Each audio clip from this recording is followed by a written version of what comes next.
Hola, sean todos bienvenidos a la revisión del ensayo número 7 correspondiente a competencia lectora. Hoy día, quien les habla, Brenda Calderón, junto a Constanza Goldmich, estaremos resolviendo las dudas particulares de cada una de las preguntas de los textos que se presentaron en esta prueba. Vamos a pasar entonces con la primera lectura. eh, la idea es que tú ya lo hayas leído, ¿cierto? Y vamos a ir al grano con entonces las preguntas, considerando de inmediato la idea central del texto. La pregunta uno nos plantea lo siguiente: ¿cuál es la idea principal de la lectura uno? Por lo tanto, recuerden acá, nosotros englobamos la totalidad de ideas, pero conservando lo nuclear. Lo nuclear un poco también lo apunta el título. Recuerden que es un reportaje, un texto entonces expositivo, extenso, de carácter investigativo, que recurre a fuentes, y por lo tanto con esa información sabemos que el título puede tener al mismo tiempo la temática. Bien, uno de los conceptos claves acá tenía que ver con los zoológicos humanos, ¿cierto? Es decir, este concepto de estas personas que, dado que pertenecen a grupos de aborígenes e indígenas de América, ¿cierto? Son trasladados a Europa para una exhibición, o para diversas exhibiciones, ¿cierto? A modo de zoológico, como vemos ahí.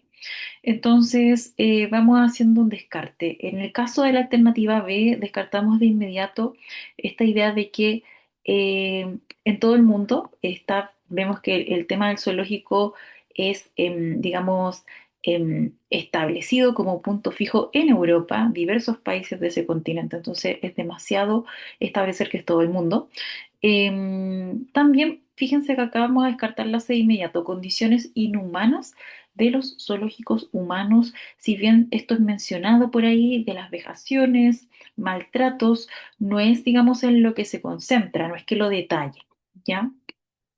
Y también, fíjense, se concentra en lo que es la percepción de inferioridad, que nuevamente es un elemento que se va a tratar, que se vaya a inferir, a decir también a ratos, pero nosotros, insisto, estamos buscando acá en lo nuclear. Creo que no hay por dónde perderse acá, que lo más importante tiene que ver con esta idea o concepto de zoológico que nos remitía entonces a la exhibición. Ya tenemos entonces los dos conceptos nucleares, que sería exhibición de indígenas, y particularmente hay también lo europeo como un elemento y contraparte, ¿ya? Nos pasamos a la pregunta número 2. ¿Quién se especializó en llevar grupos de indígenas puros desde África y Asia? Pregunta directa, entonces, que tú vas a asociar directamente a una marca textual. Aquí, de hecho, vamos a destacar la misma que está ahí, ¿cierto? Entre comillas. Entonces, la persona que se especializa, lo vamos a encontrar puntualmente en el párrafo 2. Veamos qué decía. El zoólogo alemán Kart, que en un principio se dedicaba a la muestra animal y al circo, se especializó en llevar grupos de indígenas puros, comillas, desde África y Asia, recreando su hábitat y costumbres. ¿Ya? Por lo tanto, lo tenemos literal, expuesto de la misma forma, y basta entonces con cortar y pegar. No vamos a discutir el resto de alternativas, pues está explicitado. Nos vamos a trabajar el ejercicio 3, que dice: según lo manifestado en el texto, los europeos de la época consideraban a los indígenas. Bueno, trabajamos nuevamente con lo que es extraer información que está dicha dentro del texto. Observando aquí de inmediato, de hecho, en la página anterior, ¿cierto? Vamos a encontrarnos con esto de cómo, si nos remontamos al párrafo 10, em, en Europa, ¿cierto? Se crea un imaginario de jerarquía de razas, ya como dice acá, en donde los grupos indígenas de Tierra del Fuego y la Araucanía eran considerados como una raza inferior, ¿ya? Entonces, según lo manifestado, vamos a encontrar que particularmente estas personas, ¿cierto? Van a considerar a los indígenas latinoamericanos, o digamos del territorio chileno, como una raza inferior. Ya esto está explicitado, insisto, no vamos a llegar a la idea de bárbaro como algo que esté señalado. Mansos tampoco. Recuerden que alguien manso es como tranquilo, ¿ya? Y necesariamente no se refiere a eso, y tampoco son objetos. Quizá eso ya podría ser un tema más inferencial, pero acá estamos trabajando simplemente con lo dicho.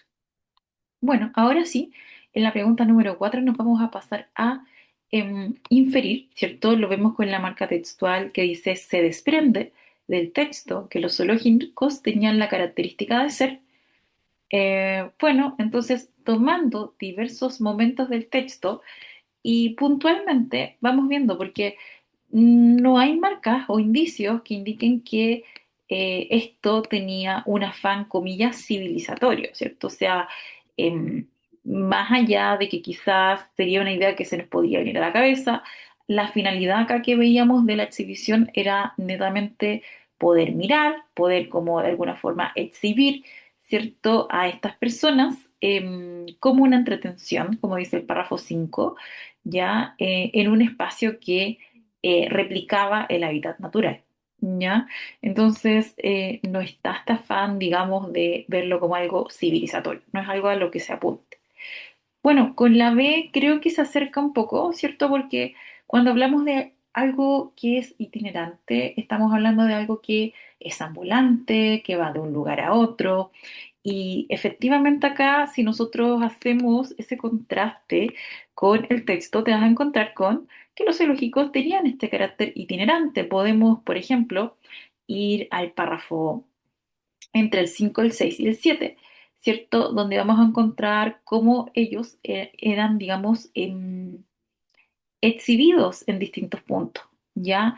Fíjense ahí cómo entonces vamos a ver que, claro, el jardín de París, ¿cierto? De aclimatación, era un lugar recurrente, ¿ya? Era uno de los escenarios principales, ¿ya? Pero en el párrafo 7 vamos a ver que incluso estas personas son trasladadas a Bruselas, Bélgica, ¿ya? Y entonces desde ahí van a ser devueltos, ¿cierto?, a Chile a través de una acción del consulado, del embajador, ¿cierto? Entonces vamos a ver este carácter de que era una cosa móvil, de que no era una cosa estática, sino que más bien se iba moviendo por ese territorio europeo. ¿Ya? Entonces vamos a encontrar este concepto de itinerante. Cuando hablamos de la C, del homogéneo, recuerden que esto del homogéneo quiere decir que es algo muy similar, ¿ya? En cuanto a forma de algo, pero no necesariamente no estamos hablando de que tenían la característica, esa particularidad de ser homogéneos, ni tampoco eran permanentes. Sabemos que de hecho va digamos, en incoherencia con lo que plantea la alternativa correcta. Por eso vamos a llegar acá a la alternativa B. Vamos a pasar ahora a la pregunta 5. Es una pregunta directa. Recuerda asociar las preguntas directas con localizar. Y acá dice, ¿por qué el gobernador de Punta Arenas negó el traslado de los fueguinos? Entonces, elemento súper clave acá, gobernador de Punta Arenas y esta negación, ¿ya? Para eso nos podemos remontar al párrafo 3, ya cuando decía, hay un primer intento de Hagenbeck en 1878 para llevar fueguinos perdidos por la Berliner XX, ¿ya? Pero el gobernador de Punta Arenas de la época, Carlos Huth, negó su traslado porque los fueguinos tenían la nacionalidad chilena. Es decir, hay un intento de llevarlos, pero el gobernador sabiamente entonces ahí acude a esta justificación de que los fueguinos eran chilenos y por lo tanto con eso se detiene momentáneamente, ¿ya? Llegaremos entonces a la alternativa A. Está dicha, la extraemos como tal y no deberíamos entonces confundirnos con el resto. Ahora sí vamos a trabajar bien las 6. La pregunta 6, ojo, es de función de párrafo. Como lo hemos dicho en otras oportunidades, la función de párrafo necesariamente requiere que tú identifiques una idea central en ese párrafo en específico, pero también esta lectura en red para ver el rol que toma dentro de la lectura completa, ¿ya? Miraremos entonces el sexto párrafo para poder tener una opinión. Leámoslo. Dice, en 1889, Francia conmemoró los 100 años desde la Revolución Francesa y celebró los valores de la libertad, igualdad y fraternidad. Para esto preparó una gran exposición universal en donde Chile participa para la construcción del pabellón París, que hoy se encuentra en la comuna de Estación Central, Santiago, con el nombre de Museo Artequín. Fíjense que el contenido es bien particular en relación al resto. Si bien antes ya teníamos la información de esta exhibición de indígenas en Europa, Luego de este párrafo, que un poco como que puntualiza, ¿cierto?, la situación en Francia en relación a una celebración, ¿cierto? Vamos a pasar del párrafo 7 en adelante nuevamente a esta idea de las exposiciones de los fueguinos. Fíjense entonces que aquí hay un paralelo en relación entonces a la conmemoración que celebra ciertos valores: libertad, igualdad y fraternidad. Fíjense en ese valor, libertad.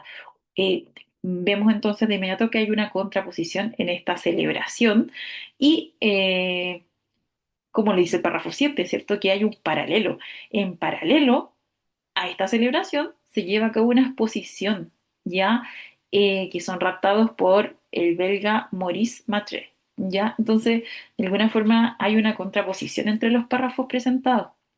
Vamos a ir viendo una por una. Dice la alternativa A.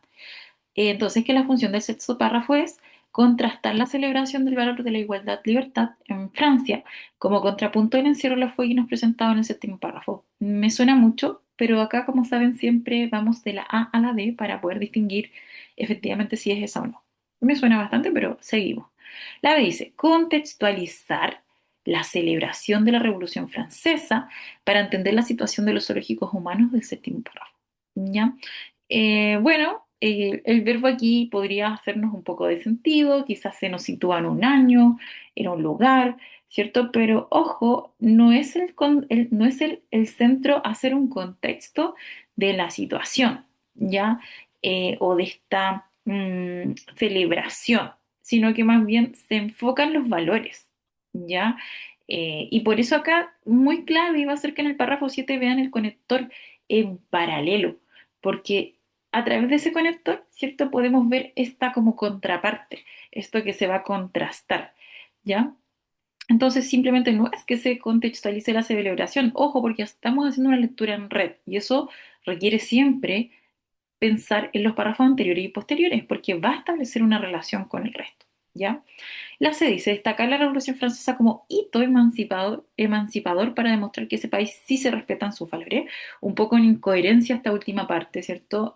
Sabemos que de hecho por el contenido de la lectura, la libertad no sería algo que se destaque como tal en este sentido, ¿ya? Y la dice exponer la situación de Francia para entender por qué de los zoológicos humanos no hay una directa correlación, ¿ya? Entre la situación y el por qué existen. En este caso, entonces vamos a confirmar que la alternativa correcta, dado los conectores, dado la temática y la lectura en red que es necesaria, nos llevarían todas entonces a llegar a este contraste, como un contrapunto, entonces, de el encierro de los fueguinos. Nos vamos a las 7, pregunta directa, por lo tanto asumimos que es una pregunta que apunta a información explícita. Dice, ¿a causa de qué la South American Missionary Society hizo el retorno de los jóvenes a sus tierras? Aquí lo más inteligente siempre es destacar un concepto que destaque, o mejor dicho, que sea distinto al resto.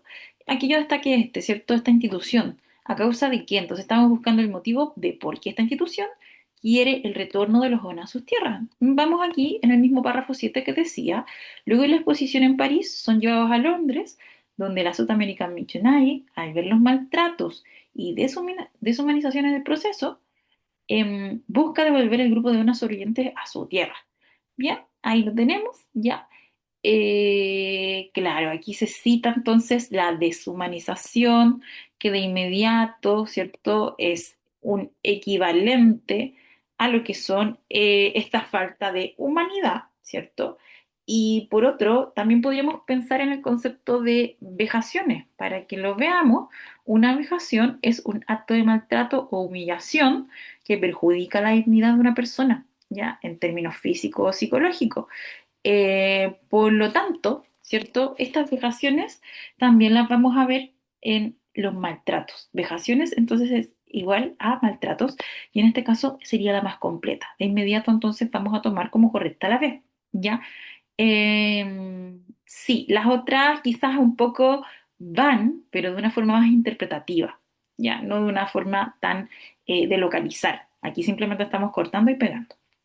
Vamos ahora con la pregunta 8. Dice, ¿con qué propósito se usan las comillas en las palabras civilizada y civilizados en la lectura 1? Son varios momentos en los que utiliza este concepto. Por ejemplo, yo acá destaqué en el párrafo 1, ¿ya? Cuando decía, Así se comienzan a traer grupos de indígenas para observarlos, estudiarlos y compararlos con la raza civilizada, comillas, la blanca europea. ¿Ya? Entonces, esta cosa de lo civilizado, entre comillas, ya nos anuncia, ¿cierto? Esto de justamente lo contrario. Claro, lo contrario en el sentido de que privar a alguien en términos de encerrarlo, exhibirlo como un animal, ¿cierto? Carece de civilización un poco, entonces se juega con esta idea de decir lo contrario. Cuando se cita acá, entre comillas, nosotros vamos a recordar que, bueno, y también aquí vamos a verlo en el párrafo 8, aquí lo estoy mirando, fíjense, donde se exhiben grupos de indígenas civilizados, nuevamente acá, ¿cierto? Porque un poco parece que esta idea de lo civilizado para los escritores del reportaje no es tan así, más bien simplemente acá también en el párrafo 13 cuando dice, por lo tanto, desde ahí se le da una justificación a la creación de estos zoológicos humanos como una respuesta a la curiosidad antropológica de los pueblos civilizados, comillas. Entonces, recuerden acá que nosotros hemos observado durante el resto, mejor dicho, durante todo el año, ¿cierto? Esto de la ironía como un recurso en los textos, ¿ya? Y la ironía muchas veces se va a manifestar, digamos, gráficamente a través de una comilla. En este caso, se ironiza. Recuerden que la ironía esconde esta cosa contraria a lo que yo pienso. Manifiesto entonces justamente lo contrario a partir entonces de la ironía, y aquí se ironiza acerca del supuesto carácter civilizado del europeo y que va bastante en contra de lo que hacen como acto, ¿cierto? A través de las vejaciones, de las humillaciones y otros elementos que hacen parecer no civilizados a estas mismas personas que sí se consideran. ¿Ya? Vamos entonces con el ejercicio número 9 que dice, una estudiante sostiene que el reportaje expone una contradicción entre el discurso civilizatorio proclamado por los europeos y las prácticas de deshumanización que llevaron a cabo. Un poco lo que comentábamos antes, ¿cierto? Entonces, ojo porque esto sí lo vamos a ver discurso civilizatorio en el sentido de, por ejemplo, acá lo encontramos, ¿cierto? También acá cuando se nos habla de em, se estudia, se compara, se observa a estas, comillas, razas civilizadas, eh, pero, claro, nosotros la pregunta acá dice, ¿en qué hecho presentado en el texto se podría justificar la idea de eh, esta contradicción entre el discurso civilizatorio de los europeos y las prácticas de deshumanización que ellos mismos realizan? Ya vamos viendo. La A dice, en la participación de sacerdotes salesianos que llevaron a indígenas a Europa como muestra de la labor evangelizadora de la Iglesia Católica. Ojo porque acá este podría ser el distractor, yo creo, porque en el párrafo 8 se nos habla de este hecho.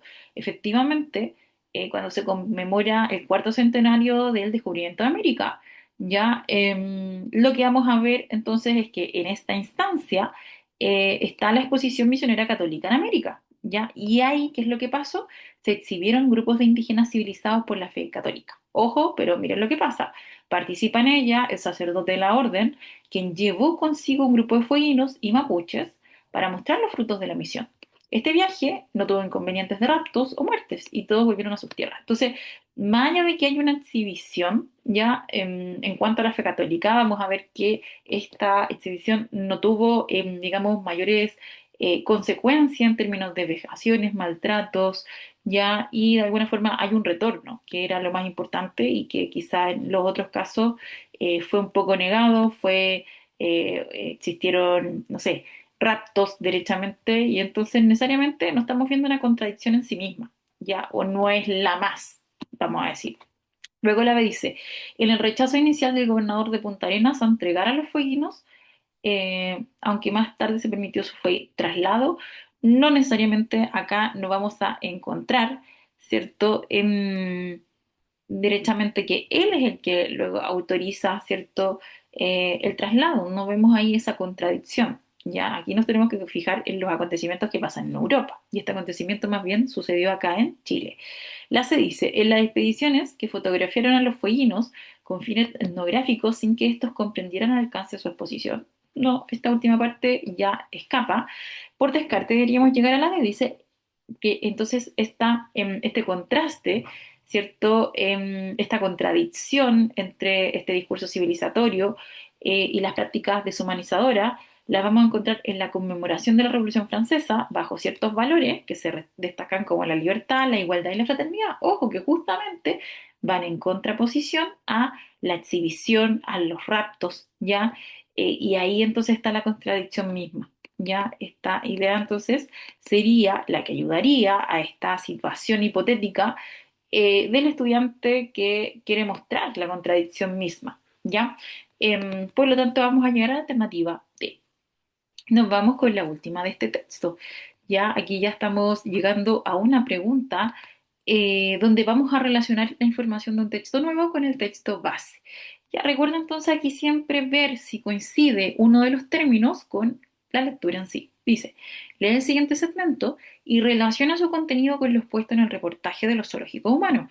En este caso, acá el texto, un poco brevemente porque usted ya lo leyó, ¿cierto? Nos habla del darwinismo social, que tiene que ver con algunas teorías que se aplican, donde se aplican conceptos biológicos.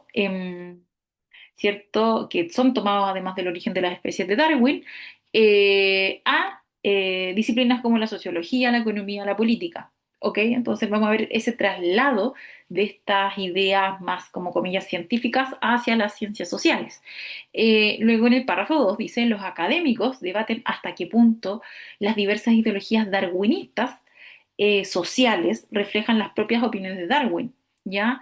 Sobre cuestiones sociales y económicas. Ya pues, sus escritos, los de Darwin, tienen pasajes que pueden interpretarse como opuestos al individualismo agresivo, mientras que otros parecen promoverlo. Entonces, fíjense que no hay, digamos, una correlación directa entre las ideas de Darwin y, digamos, lo que quieren promover, ¿cierto? Estas interpretaciones desde las ciencias económicas o sociales. Porque entonces vamos a ver acá que eh, los primeros puntos de vista de Darwin y su posición a la esclavitud iban en contra de muchas de las afirmaciones que los darwinistas sociales acabarían haciendo sobre las capacidades mentales de los pobres. Entonces, nos vemos una correlación directa entre las ideas de Darwin y luego las cientistas sociales. Más bien parece que aquí hay cosas o puntos en las que se encuentran y otras que definitivamente no, ¿cierto? Ahí lo veíamos entonces incluso con este ejemplo de que iban en contra, ¿ya? Entonces vamos a ver acá. Dice, a partir del segmento anterior, ¿qué se puede afirmar acerca de la información del fragmento del reportaje Los zoológicos humanos? A, que los conceptos científicos de el origen de las especies, en los que se fundamentan los zoológicos humanos, son totalmente coherentes con los postulados de Darwin, falsísimo, ¿cierto? Lo tenemos súper claro que no tienen una coherencia total. A veces encuentran elementos parecidos, otras veces se escapan bastante y mucho más de las ideas de Darwin, ¿ya? Eh, sí, vamos con la B. Que las interpretaciones de los europeos acerca de los indígenas americanos demuestran el verdadero carácter bárbaro de esto. Ninguna relación. Acá un poco vamos a ver que se concentra en lo que es el darwinismo social eh, y no necesariamente tiene una relación con esto de el carácter bárbaro, ¿ya? No se justifica. Vamos con la C, que los conceptos de Darwin sirven de sustento teórico para determinar qué es civilizado y qué no. Ya, aquí podría estar el distractor, ¿cierto? Pero no llegamos a, fíjense, a esta, cuando se asevera de que sirven de sustento teórico, no, porque de alguna forma lo que sí veíamos en el texto con anterioridad, en la parte final, ya tenía que ver que algunas personas justificaron su experimento y maltrato hacia los indígenas, ¿cierto? A través entonces de los escritos de Darwin. Ya, sí, desde ahí se le da una justificación a la creación de estos zoológicos, ¿ya? Pero ojo, ¿qué es lo que nos encontramos en el otro texto? Que Darwin necesariamente, o las ideas de este libro, del origen de las especies, necesariamente a veces incluso se alejan bastante de lo que es, digamos, esta idea que tenían algunos europeos. Entonces, vamos a, por descarte acá, a llegar a la B, que la justificación que dieron ciertos grupos a los zoológicos humanos es una tergiversación. Sabemos que una tergiversación es una mala interpretación, una manipulación, ¿cierto?, de las ideas de Darwin al aplicarlas a un grupo social, porque además, como se puntualiza acá, ¿cierto?, casi al final del segundo párrafo se nos habla de que, claro, que es difícil trasladar esto al área social, ¿cierto? De hecho, aquí se cita a Lubbock, quien dice que la selección natural dejaba de tener efectos notables en los seres humanos una vez que se había formado sociedad organizada. Es decir, claro, esta cosa del origen de las especies para un primer momento, pero una vez que estos grupos humanos se organizan, ya un poco se pierde estos fundamentos de Darwin. Ya, por lo tanto, hay una tergiversación o una manipulación. Vamos a pasar entonces ahora a la revisión de la lectura número 2. Bienvenidos alumnos y alumnas, profesora Constanza que y vamos con la revisión de la lectura 2 de este ensayo de los dioses egipcios, como siempre con nuestros colores, que nos ayudan, ¿no es cierto?, con las alternativas correctas. Empezamos con la pregunta 11 que dice, según el texto, ¿qué dios egipcio fue establecido como único dios por Akenatón? Una pregunta de localizar. Las alternativas son Atón, Ra, Amón o Amón-Ra. Y la alternativa correcta es Atón. Busquemos donde dice eso. Y dice en el párrafo 3, excepción del periodo de Amarna, en el que el faraón Akenatón decretó como único dios a Atón, los egipcios fueron politeístas. Entonces Akenatón estableció a Atón, alternativa A, como único dios. 11A. Fin de la pregunta 11 y dirijámonos a la 12, que dice así. ¿Qué idea sintetiza mejor la sección La relación de los egipcios con sus dioses? Esta es una pregunta de interpretar, de síntesis, ¿no? Y la alternativa es A, mención de por qué el periodo de Amarna fue especial dentro de la mitología egipcia. Barco, mención de las maneras en que los egipcios incorporaban a los dioses en su vida cotidiana. C, mención de la riqueza del panteón de dioses egipcios y la relación con los humanos con las divinidades, de los humanos con las divinidades. O dedo, mención de por qué los egipcios preferían unos dioses por sobre otros. Y la respuesta correcta es la C. Vamos a ver por qué. ¿No es cierto que en esta sección la relación de los egipcios con sus dioses establecía lo siguiente? Adoraban a distintos dioses a los que veneraban con diversos propósitos. Sin embargo, a lo largo de la vasta historia de las iglesias antiguas, diversos dioses estuvieron en la casa como los más importantes. O sea, se reconoce, ¿no es cierto?, la amplitud del panteón egipcio. Y seguidamente en el párrafo 4 dice, la relación de los egipcios con sus dioses era muy estrecha. En ellos encontrarán la explicación a los sucesos naturales, a los giros de sus propias vías, dan a esos aspectos relacionados con el alma y la naturaleza humana. No, a los giros que sus propias vías dan, a diversos aspectos relacionados con el alma y naturaleza humana, y a muchas de las cosas que ocurrían a su alrededor.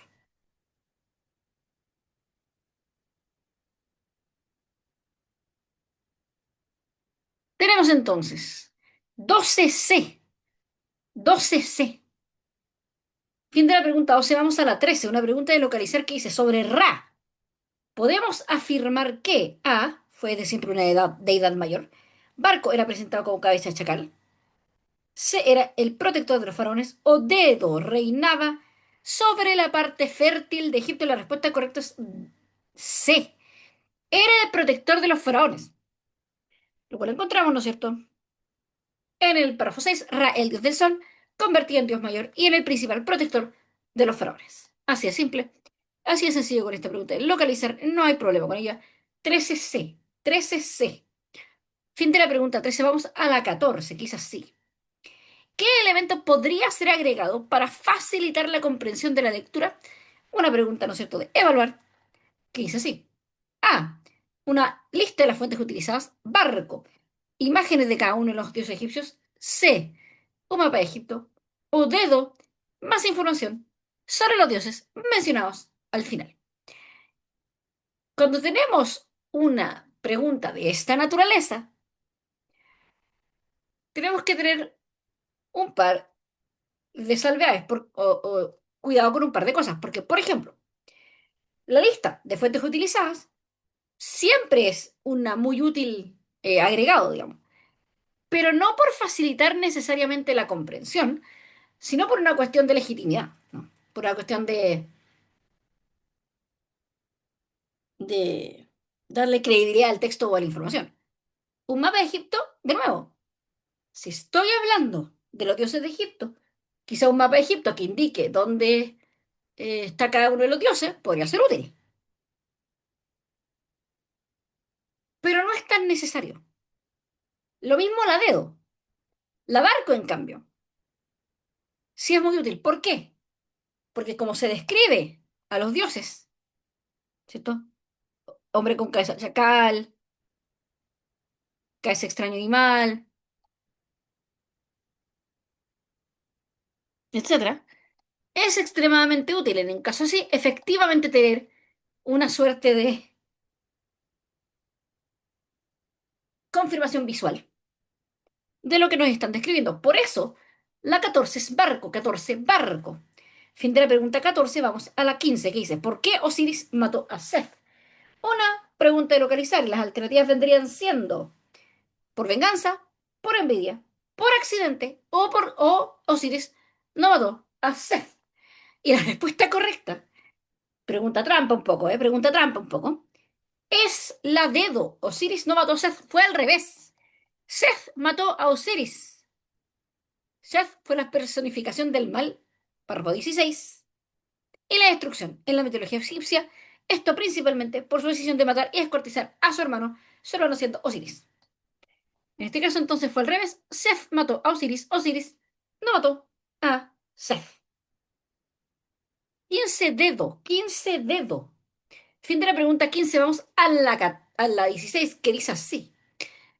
¿Qué dios es llamado el señor de la necrópolis? Una pregunta de localizar y las alternativas son Amón, Seth, Anubis u Osiris. Siendo la respuesta correcta C, Anubis. Y dice así, ¿no?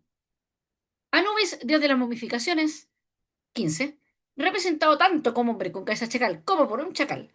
Es el sobrino de Osiris y uno de los primeros dioses del Maya, siendo conocido como el señor de la necrópolis. Anubis. 16C. 16C. Fin de la pregunta 16. Vamos a la 17 que es así. Lee el siguiente fragmento obtenido de Wikipedia y relaciona su contenido con lo expuesto en el artículo ¿Cuáles son los dioses principales de Egipto? A partir del segmento ¿Qué pregunta ayuda a responder acerca del texto principal? Dice, Mat o Maat, símbolo de la verdad, la justicia y la armonía cósmica. También era representada como diosa, la hija de Ra en la mitología egipcia. Es fundamentalmente un concepto abstracto de justicia universal y equilibrio o armonía cósmicos, que imperan en un mundo desde su origen y que es necesario conservar. Resume la cosmovisión egipcia, similar a la noción de armonía y arete, propio del mundo helénico, o a la idea de virtud del mundo judeo-cristiano.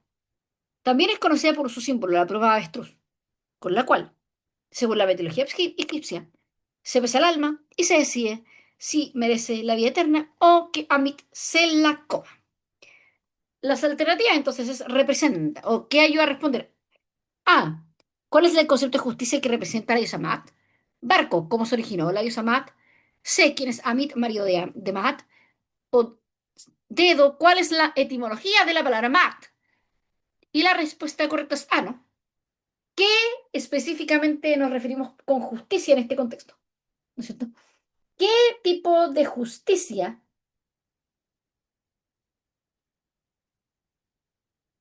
estamos hablando? ¿Qué tipo de justicia representa Maat? ¿No es cierto? 17A, 17A. Fin de la pregunta 17. Vamos a la 18, que es así.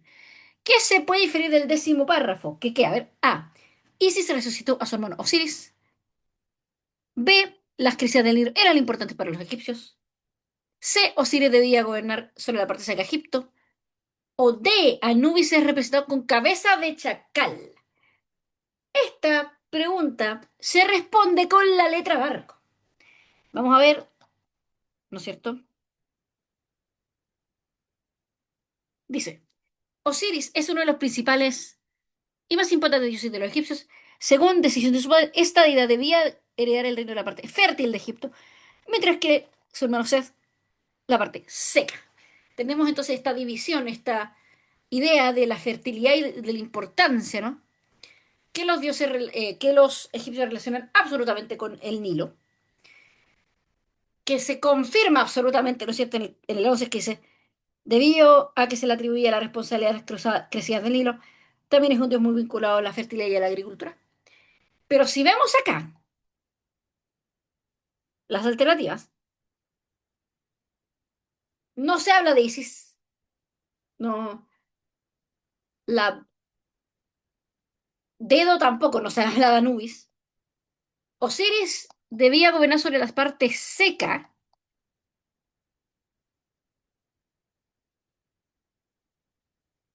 de hecho es al revés, y además tarea textual.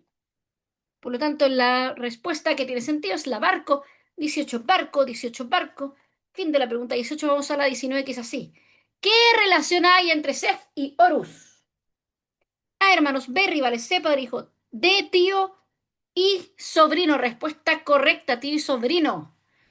¿Dónde está esto? Vamos a verlo. Horus, su tío Seth. En verde oscuro, ¿no es cierto? En el párrafo 13 tenemos estamos hablando de Horus, el dios del cielo, y se menciona a su tío Seth, siendo Horus entonces el sobrino. Tío y sobrino. Tío y sobrino. 19. Dedo, 19. Dedo. Esta es una pregunta de localizar. Y con esto terminamos el texto 2. Vamos con el 3. Pasamos a la revisión de la lectura número 3. En este caso vamos a leer un ensayo. Recordamos acá que en los textos argumentativos los pilares esenciales que debemos identificar de inmediato son, digamos, una tesis, los argumentos que van a justificarla y por lo tanto también a la vez la posición del autor frente al tema que está planteando. ¿Ya?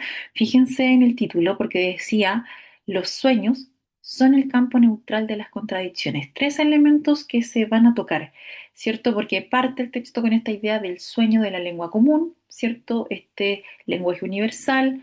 Este primer párrafo tiene mucha esa, digamos, referencia a lo bíblico, ¿cierto? A la historia de Babel, como este punto donde, digamos, o previo a Babel, ¿cierto? Existía una lengua común, una lengua de Dios, pero que, digamos, en el contexto de Babel esto se desintegra y vamos a ver entonces que se da origen a lo que son los diversos idiomas, ¿ya?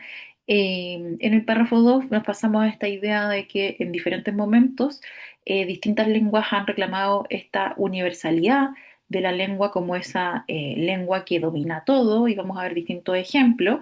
En el párrafo 3 ya nos pasamos a esta idea clave del texto, ya claro, de que de alguna forma se ha buscado una lengua intermedia, un sistema lingüístico que todos puedan utilizar a la vez o una lengua mundial, ¿ya? En este caso se plantea al angloamericano o al inglés, ¿cierto? Donde vamos a ver ciertos beneficios, ciertos peligros y claro, en el párrafo 6 se deja en evidencia la tesis como tal, ¿cierto? Dice, no me consta que haya un problema más urgente que el de la preservación del don de las lenguas del Pentecostés, haciendo entonces alusión a esta diversidad lingüística, a los distintos idiomas, ¿ya? Y nuevamente vuelve este concepto de la contradicción, ¿cierto? Porque, ojo, la contradicción en que estaría, en que, claro, históricamente se ha buscado esta lengua universal, de hecho ha quedado consolidada a través del angloamericano, hay, digamos, beneficios evidentes, pero también pérdidas bien importantes para el autor y ahí está esa contradicción, ¿cierto? Aquí está este problema, por eso la contradicción que se decía en el título. Bien, lo reitera esta misma contradicción en el párrafo 8 en relación sí a, digamos, cómo a través de la identidad del lenguaje algunos grupos van a suscitar odio y violencia y bueno, cierra ahí, digamos, con un mensaje un poco alentador, ¿ya? Vamos entonces al tema, teniendo en consideración la totalidad de las ideas planteadas. Recuerden, nuevamente aquí destaco, llegamos a algo que recoja el todo. Vamos viendo entonces la pérdida de las lenguas en el mundo contemporáneo es un elemento que se toca, bueno, de hecho ni siquiera con el concepto de contemporáneo, pero se toca como veíamos en un párrafo, ya particularmente en el párrafo 5 cuando se nos hablaba de las pérdidas, pero no es lo nuclear, no es el total, ya el tema siempre encuentra el todo, ya. La B pasa exactamente la misma lógica. Recuerden que los distractores de síntesis a veces son o muy amplios o muy específicos. La B es demasiado específica y que sí corresponde a un párrafo, pero no a la totalidad, ¿ya? Bueno, la C dice, el sueño de la lengua universal en la historia de la humanidad. Muy buen distractor. Esta, de hecho, debería ser como el distractor principal, porque parte con esta idea de el sueño de la lengua universal, pero ojo, la tesis o la idea central acá justamente es en ver cómo este mismo sueño, ¿cierto?, involucra ciertas contradicciones, ¿ya? Claro, porque no es tan solo un sueño, sino que más bien se manifiesta en torno y concretamente a través del angloamericano. En este caso, sí vamos a llegar a la alternativa D, ¿cierto? En relación entonces al concepto de contradicción que envuelve un solo idioma como lengua universal, contradicción porque por supuesto que entrega elementos unificadores, ventajas y otros, pero a la par esas mismas ventajas podrían generar algunos problemas, ya como la reducción de las lenguas, el aniquilamiento de otros casos derechamente. Bien, por eso ahí vamos a llegar a alternativa D. Vamos ahora a la 21, que decía, respecto al segundo párrafo, ¿cuál de las siguientes afirmaciones es verdadera? ¿Ya? Tenemos que buscar qué es verdadero en el párrafo 2. Podríamos ir viendo una por una para concretarlo. Dice la A, Carlos V creía que Dios hablaba francés, o sea, nos vamos al párrafo 2, y en relación, Carlos V expresó la misma creencia en cuanto al castellano, pero ojo, ¿cierto? En relación entonces que se sospechaba de que Dios hablaba castellano, no francés. Entonces hay una alteración, hay una manipulación de la información y sabemos que no es esa. La B dice, distintos pueblos y grupos han deseado poseer la lengua universal. Esta me suena que sí está dicho. De hecho, acá yo lo había destacado porque dice, en diferentes momentos de la historia, distintas lenguas han reclamado su universalidad original y vamos a ver el caso específico del hebreo, del griego y, no sé, del latín, por ejemplo, que también han entonces reclamado este puesto como de lengua única o superior a las otras. Y fíjense, la alternativa se dice religión y lengua están estrechamente vinculadas. Aquí esta pregunta, recuerden, es una pregunta de localizar. Cuando hablamos de verdadero o falso, estamos hablando de eso. Ya, más allá de que esto podría ser interpretativo, justamente, no sé si están así como estrechamente vinculadas en este párrafo, si sabemos que ahí hay ciertos deseos, como que está ligado a al idioma de Dios en algunos casos, pero no necesariamente decimos que está dicho. Nosotros estamos buscando lo dicho a través de lo verdadero. Y dice, el hebreo renunció a poseer la única lengua. Ya, en cuanto al hebreo, aquí nos vamos a concentrar en cuando decía el hebreo nunca ha renunciado a una obra de privilegio original y originario. Entonces, mantiene a lo largo del tiempo esto, nunca renunció y con eso nos quedamos cómodamente con la alternativa B. Vamos con la 22. ¿Cuál es el propósito del autor del ensayo? Propósito siempre se hace con verbo más síntesis. Por favor, entonces aquí poner un verbo coherente, pero además la síntesis central. Entonces acá dice, A, señalar ventajas y desventajas del uso del inglés como lengua universal. Ok, se queda corto. Vamos a encontrar un segmento que va desde el párrafo 4 a 5 donde habla de estas temáticas, pero insisto, la idea nosotros la tenemos. Tiene que ver con esta contradicción en torno a cómo se ha construido esta idea de lengua común, ¿cierto? Cómo diversos idiomas han tratado de obtener ese privilegio de lengua común, pero la problematización acá es importante. A partir de, fíjate, el párrafo 7 al 10, hay una problematización en torno a esto. Ya no nos basta entonces decir que simplemente el propósito de este texto era decir cuáles son las ventajas y desventajas. ¿Ya? La B dice, exponer la historia de la búsqueda.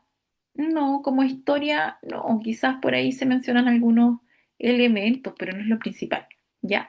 La C, no, no, es la más alejada, ¿cierto? No se defiende el uso del inglés como lengua universal, es un hecho, pero no hay una defensa de ello. Sí, aquí creo que el verbo es coherentísimo, ¿cierto? Con lo que manifestábamos antes. Aquí hay un ejercicio de problematización, ¿cierto? En tanto de las consecuencias que trae un idioma como lengua universal frente a otro. Estas consecuencias las agrupamos en cosas buenas y malas, ¿ya? Por lo tanto, el concepto clave acá va a ser el de problematización. Sería súper coherente entonces la alternativa D.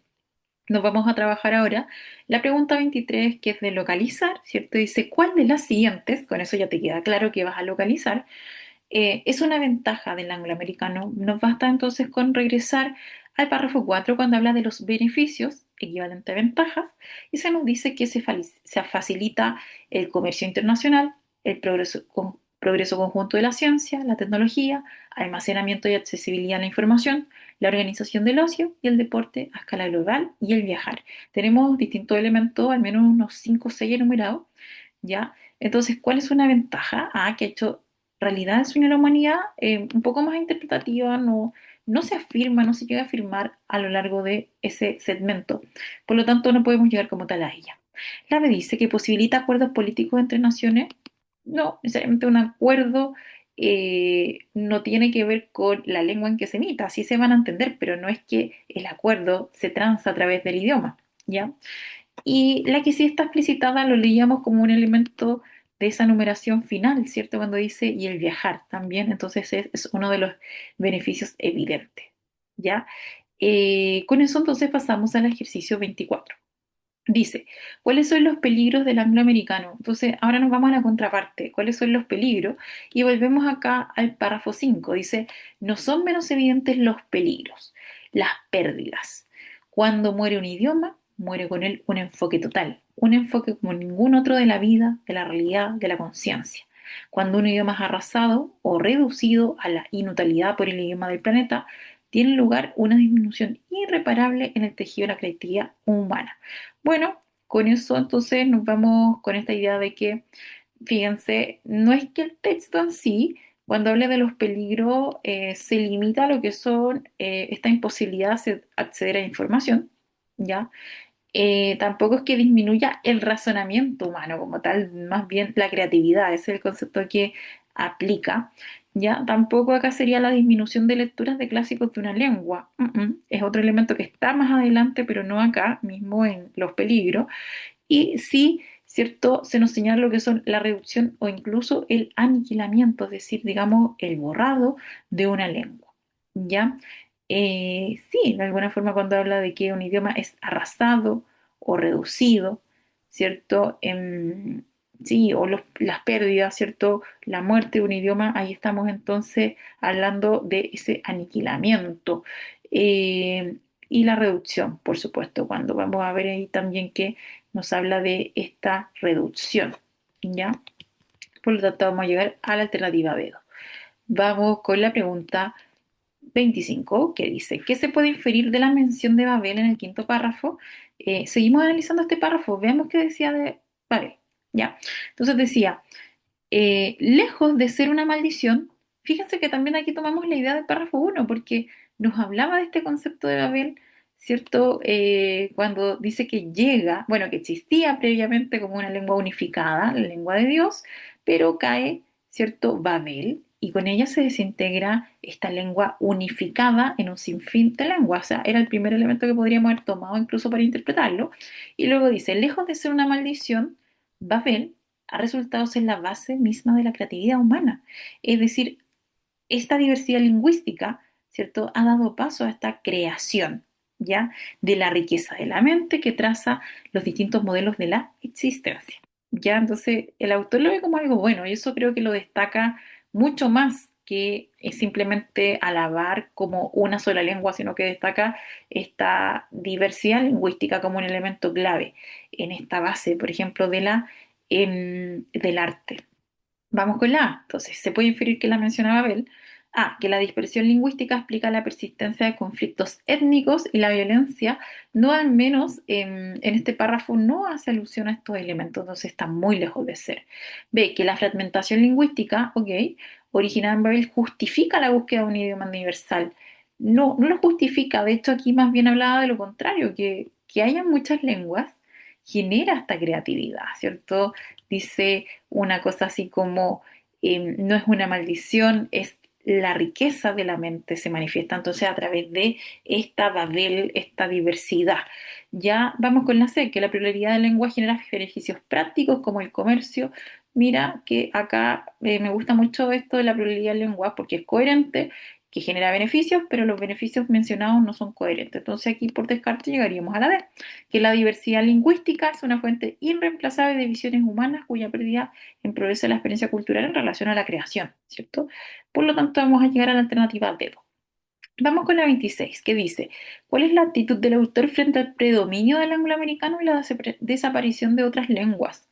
Ya, la actitud del autor en este caso es una actitud ¿de qué tipo, dirían ustedes? Bueno, vamos a verlo, ¿cierto? Em, sí, sí, ahí mismo lo estábamos observando un poquito en el mismo párrafo leído. Dice la resignada porque asume que la pérdida de lenguas es un proceso inevitable que escapa a cualquier intervención. Entonces, no es que haya una resignación, recuerden acá siempre también ver con la segunda parte, no es que lo vea como un proceso inevitable, por ahí no se decanta esta actitud, ¿cierto? De este predominio y esta desaparición, como vemos acá, ¿cierto? En el párrafo que estábamos viendo, ¿ya? Em, Vamos con la siguiente. Dice neutral porque se limita a exponer hechos históricos. Ya, ahí ya no me gusta porque hechos históricos como tal, no es que se concentre tanto en ello, ¿ya? Em, sí, y voy con la C, optimista porque considera que una lengua universal facilitará la cooperación. No, aquí ya nuevamente la actitud frente al dominio de una lengua o del angloamericano era problematizarlo, ¿ya? Y desde esa perspectiva, claro, en sí esta problematización lo podemos llevar a la idea de crítica o este cuestionamiento, ¿cierto? Esto de poder situar ciertos elementos que van en perspectiva para defender la idea de la diversidad o de Babel en términos lingüísticos, ¿ya?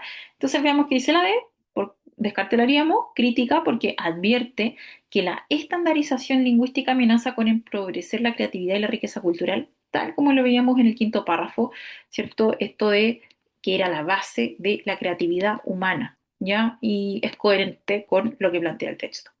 Vamos con la 27. Frente a la supremacía del inglés, ¿qué solución propone el autor para abordarla? La supremacía del inglés, entonces, claro que sí, lo vamos a ver acá cuando dice en el párrafo 7, ¿cómo resolver estas contradicciones fatídicas? Ya, mira, entonces ahí un poco tiene que ver con la solución, con el cómo resolver. Ahí está la palabra clave, ¿ya? Y la respuesta es la siguiente. Solo la educación, solo el multilingüismo permitido, alentado en la primera infancia, en las escuelas primarias, ofrece alguna posibilidad de solución. Fíjate, entonces, se explicita la solución, la educación, el multilingüismo, ¿cierto? Que entonces vamos a tener ahí muy claro con la alternativa C, ¿ya? Las otras, ojo, están dentro del texto, por ejemplo, quizás la lectura de clásicos es un elemento que se menciona antes, pero no está apuntando a la solución concreta que nos brinda el autor. Bien, vamos con la 28. Dice, a partir del octavo párrafo, ¿cómo se puede calificar la postura del autor respecto de la relación entre lengua e identidad? Volvemos al párrafo 8 para decir lo siguiente. Dice, entonces, sin embargo, claro, porque en relación al párrafo anterior que veíamos que se nos hablaba de la, digamos, importancia, ¿cierto? De entonces esta diversidad lingüística, ¿cierto? O este multilingüismo que puede ser, em, digamos, enseñado, ¿ya? Sí, sí. Y vamos entonces con el párrafo 8, porque sin embargo aquí subyace una contradicción. La autonomía lingüística, la determinación de esos hablantes de preservar su identidad, de mantener vivo su patrimonio, presionado por un orden planetario cada vez más estandarizado, también es fuente de odio y de violencia. O sea, me está diciendo, ¿cierto?, que un grupo decida preservar su lengua ya de una forma identitaria, también a veces puede ser fuente de odio y de violencia. Ya, entonces nuevamente este concepto de contradicción en todos los elementos que hemos revisado dentro del texto. Ya, y ahí sí, porque vamos a ver que dice, en ellos los idiomas juegan un papel decisivo, ¿cierto? Y atávico y tradicional, entonces en los conflictos, ahí se refiere, en esta dimensión de lo identitario. ¿Ya? Vamos a ver la alternativa. Dice A, relativista, porque sostiene que la valoración de un idioma depende del contexto histórico y político. Falso, jamás señala de que esto va a depender o, digamos, esta valoración tiene que ver con el contexto histórico. Aquí se refiere a que ciertos grupos, de una forma identitaria, plantean, ¿cierto?, que la lengua es algo que se revitaliza, que se defiende como algo, un carácter particular de un grupo, y que a veces eso puede traer ahí cierta violencia, ¿ya? La B dice contradictoria, o ya, porque defiende la autonomía lingüística, ya, y al mismo tiempo justifica la estandarización de un idioma global. Este último elemento está falsísimo porque jamás justifica la estandarización de un idioma global, es decir, establecer como solamente un idioma como el correcto. La C dice determinista porque plantea que los conflictos étnicos son una consecuencia inevitable de la diversidad de la lengua. Ahí hay conceptos bien categóricos, bien totalizadores, como puede ser ese concepto inevitable que no necesariamente responde a lo que dice el texto, ¿ya? Porque fíjate que el texto lo plantea más como un puede ser, no es como que siempre suceda de esa forma, como que sea inevitable. Por descarte llegaríamos a D, ¿cierto? En este caso, la 28 diríamos que es una postura ambivalente, porque reconoce que la defensa de una lengua preserva la identidad, pero también puede desencadenar. Fíjate que ahí está la posibilidad, puede, a diferencia de la alternativa D, que lo habla como un hecho bien determinado. Nos vamos con la 29. Dice, ¿qué función cumplen las preguntas incluidas en el séptimo párrafo? Veámosla. Dice, ¿cómo resolver estas contradicciones fatídicas? ¿Cómo conciliamos el instrumento imprescindible de la creatividad humana, refiriéndose a la diversidad lingüística, y de la dinámica de la historia implícita en un idioma con la necesidad igualmente imprescindible de la convivencia, la tolerancia étnica y de la cooperación? Solo la educación. Fíjate entonces que las preguntas sirven para sembrar el caminito para la respuesta. ¿Cierto? O sea, ¿cómo resolvemos todo este asunto? Que es paradójico, que es contradictorio, la educación, ¿cierto? Entonces, lo que tú ves acá, vamos viendo, la dice, representan las dudas que se hacen los lectores. Ojo que yo no tengo de dónde sacar esto, de que son los que se hacen los lectores frente a la problemática. No, nada que ver. La B dice, introducen la posterior solución. Me gusta esa primera parte porque la pregunta efectivamente introduce la posterior solución que permite conciliar el inglés con otras lenguas. ¿Ya? La C dice, plantean cuestionamientos complejos que no pueden ser respondidos. Falso, hay una respuesta. Y D se refuerza la idea del peligro que conlleva el borrado de otras lenguas. No, más bien acá se concentra en cómo conciliar, ¿cierto? Los aspectos como benéficos y aspectos negativos de una sola lengua, ¿ya? Por lo tanto, sin duda vamos a llegar a la pregunta, perdón, a la alternativa barco. Bueno, pasamos ahora a revisar la lectura número 4. Hola, vamos a pasar a la revisión del reportaje número 4 que se titulaba Albert Camus, el sentido del absurdo, donde se nos va a describir básicamente su doctrina en torno a el absurdo, a la existencia de la vida, cuestiones como el suicidio y otros elementos de su filosofía. ¿Ya? Ustedes evidentemente ya leyeron el texto, por eso vamos a pasar directamente a las preguntas. Y nos vamos con una pregunta de síntesis en la pregunta 30, que establece lo siguiente. ¿Qué pregunta sintetiza el contenido del segundo párrafo? Entonces, regresemos acá, párrafo 2, que decía lo siguiente. Pero Camus no ha pasado, no solo menos a la historia por su reconocimiento académico. El argelino creó una teoría filosófica que partía del existencialismo ateo que definió como absurdista, que alcanzó su obra prima con El extranjero y El hombre rebelde. Este último le valió la ruptura total con el por entonces su amigo Sartre.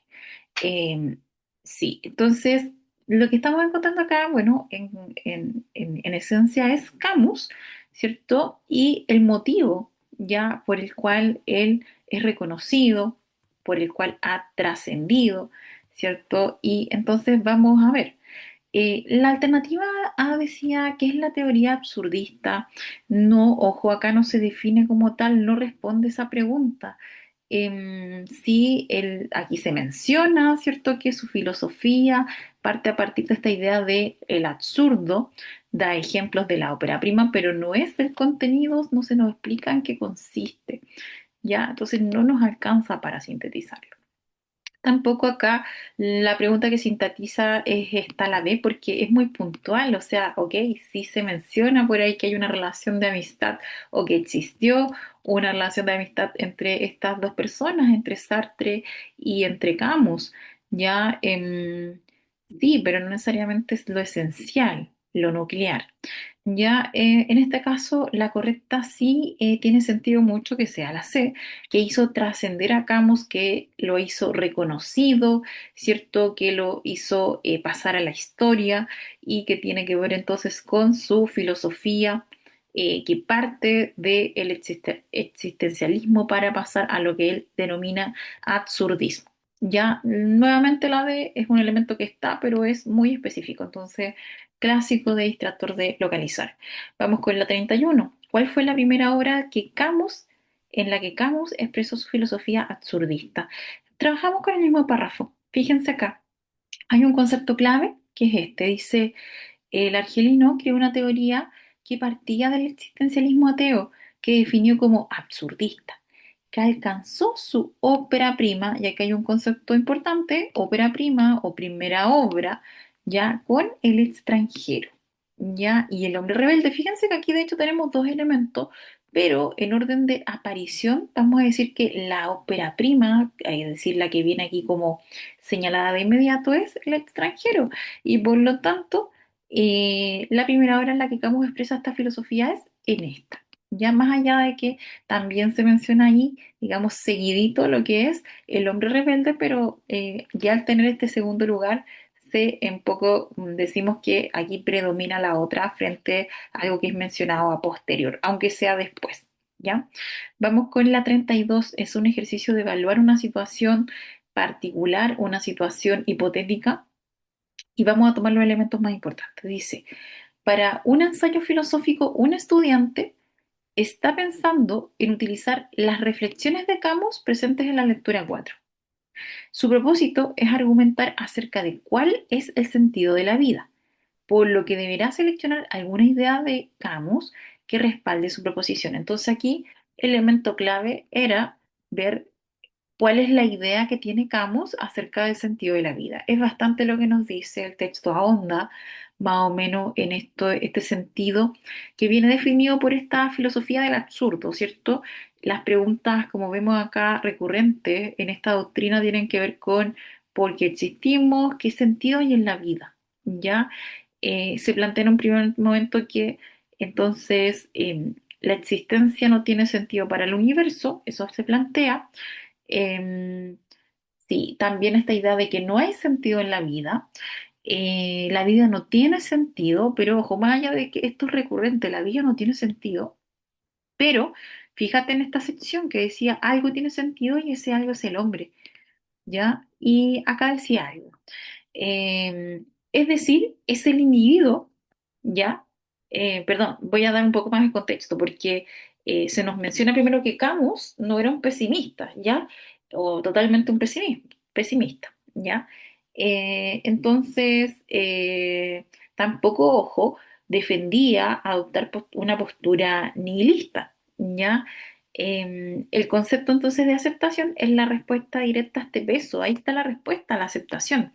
Es decir, que el individuo es quien debe entender y aceptar el absurdo de la existencia y que en esencia es ella misma el sentido. Ya, o sea, ¿qué está diciendo acá?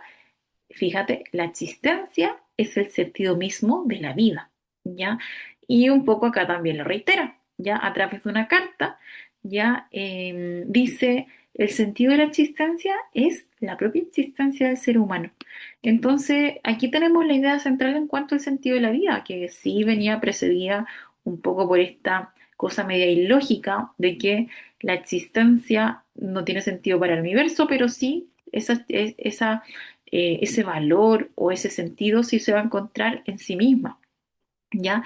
Entonces, la A es súper incoherente porque de hecho el texto menciona de que no es un nihilista, que no defiende estas ideas, ¿ya? Y la B resuena bastante en relación a lo que veníamos conversando, la aceptación de la vida como un propósito en sí misma, ¿cierto? Reiterándose, entonces los elementos que veíamos en los párrafos 12 y 13. Ahí entonces encontraremos la respuesta. ¿ya?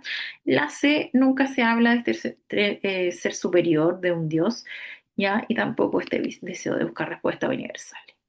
Vamos a pasar a la pregunta 33, que dice, ¿cuál es la idea central que Camus defiende en relación con el sentido de la existencia humana? Un poco lo decíamos, el sentido venía determinado entonces por el sentido que otorgaba la vida misma, es decir, la propia existencia del ser humano es la que brinda el sentido de existencia. Entonces se debe entender, se debe aceptar este absurdo de la existencia y que en esencia ella misma hace ese sentido. ¿Ya?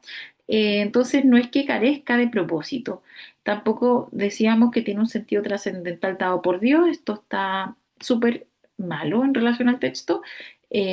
Tampoco es que se nos conduce esta búsqueda del sentido inevitablemente al nihilismo, pero reiteramos acá, también considerando la respuesta anterior, que el sentido de la vida reside en la propia existencia humana. ¿Ya? Vamos a pasar ahora al ejercicio número 34. Bienvenidos alumnos y alumnas. Profesor Constanza acá para continuar con la revisión de nuestro texto sobre Albert Camus. Empezando o continuando con la pregunta 34 que dice así. ¿Cuáles son las tres consecuencias que Albert Camus obtiene del absurdo en su vida según el texto? Esta es una pregunta de localizar y las alternativas son A, desesperación, apatía y negación; Barco, rebeldía, libertad y pasión; C, sumisión, conformidad y resignación; o dedo, confusión, indiferencia y conformismo. La respuesta correcta es Barco, rebeldía, libertad y pasión, lo cual encontramos en el párrafo 16 que dice así. Del absurdo he obtenido tres consecuencias: mi rebeldía, mi libertad y mi pasión.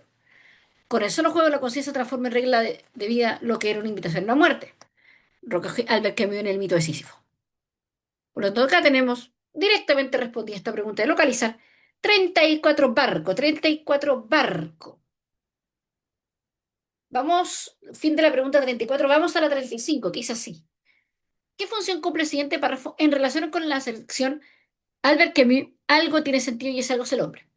Una pregunta interpreta. Y dice así. Pero Albert Camus no emanaba un pesimismo y menos aún abogaba por adoptar una postura nihilista. El concepto de aceptación es la respuesta directa a este peso. Es decir, es el individuo quien debe entender y aceptar el absurdo de la existencia y que en esencia es ella misma el sentido.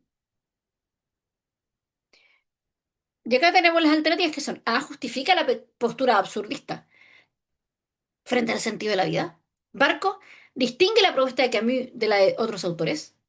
Casa, explica la respuesta ante ese sentido de la existencia. O dedo, describe la aflicción que experimentan las personas. La respuesta correcta es C. Explica la respuesta, ¿no es cierto?, ante el sinsentido de la existencia. Porque dice, es el individuo quien debe entender y aceptar el absurdo de la existencia, que en esencia es ella misma el sentido. O sea, básicamente lo que esta parte nos está diciendo, ¿no? Es que la vida no tiene sentido, digamos, místico, metafísico, trascendental. Tiene sentido simplemente porque vivimos la vida, por el hecho de vivirla, digamos. La vida, nuestra existencia, es el sentido. Es decir, respuesta ante el sinsentido de la existencia, 35C. 35C. Fin de la pregunta 35 y vamos a la 36, que dice así. ¿Cómo responde el Camus a la pregunta sobre el sentido de la vida? A. Afirma que la vida tiene un sentido universal y temporal. Barco. Argumenta que la vida no tiene sentido para el universo. C. Propone que el sentido de la vida es encontrar la felicidad personal. O Dedo. Sostiene que la respuesta está en la religión y la espiritualidad. La respuesta es Barco. Vamos a buscarla. Sigo creyendo que en este mundo no tiene un sentido superior, pero sé que en él algo tiene sentido y ese algo es el hombre, porque es el único ser que exige tenerlo. Escoge el autor francés. De nuevo, la idea, ¿no es cierto?, de que somos nosotros los que tenemos que encontrar el sentido, y el sentido puede ser tan simple como el hecho de vivir la vida, como el hecho de estar vivo. 37. ¿Cuál de las siguientes podría ser el lector ideal de esta lectura? A. Alguien que desea comprender mejor el mito de Sísifo. Barco. Alguien que desea escribir una biografía de Albert Camus. C. Alguien que desea preparar el debate sobre suicidio. O dedo. Alguien que desea reflexionar sobre el sentido de la vida. Y la respuesta correcta es dedo, ¿no es cierto? El suicidio se toca, pero no es el punto, ¿no? De hecho, es más, eh, no es el punto del texto, ¿no? Barco. Alguien que desea escribir una biografía de Albert Camus, no, porque se nos habla de lo que él pensaba, tanto más de que de su biografía en sí. Alguien que desea comprender mejor el mito de Sísifo, de nuevo, eso no abarca el texto entero. En cambio, dedo sí. Todo lo que estamos planteando, ¿no es cierto? Es la filosofía absurdista de Albert Camus. Respuesta 37 dedo, 37 dedo. Fin de la pregunta 37 y vamos a la 38. La última pregunta de este texto que dice así. ¿Cómo se puede calificar esta frase? Yo grito que no creo en nada y que todo es absurdo, pero no puedo dudar de mi grito y tengo que creer por lo menos en mi protesta, que se presenta en el último párrafo, y las alternativas son A, desesperada, porque plantea la exasperación frente al sinsentido de la vida. Barco, paradójica, porque implica el reconocimiento de algo negado anteriormente. C, pesimista, ya que expresa la agonía sin sentido de la existencia. O D, escéptica, ya que manifiesta incredulidad ante la experiencia vital. Y la respuesta correcta es barco, paradójica, ¿no? Porque yo grito que no creo en nada. O sea, yo no creo en nada, pero no puedo dejar de creer, por lo menos en mi grito, por lo menos en mi protesta. Entonces, tengo que creer en algo. No creo en nada, pero aunque no crea en nada, tengo que creer en algo. Y esa es la supuesta paradoja, ¿no? Esa es la cuestión paradójica que se produce con esta cita de este texto. Y esto concluye nuestro texto 4. Sigamos con el 5.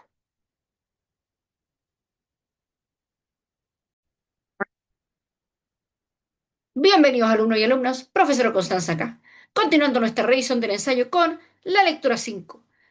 Asesinato en el Orient Express de Agatha Christie. Preguntas 31 a 47. Como siempre, nuestros colores nos indican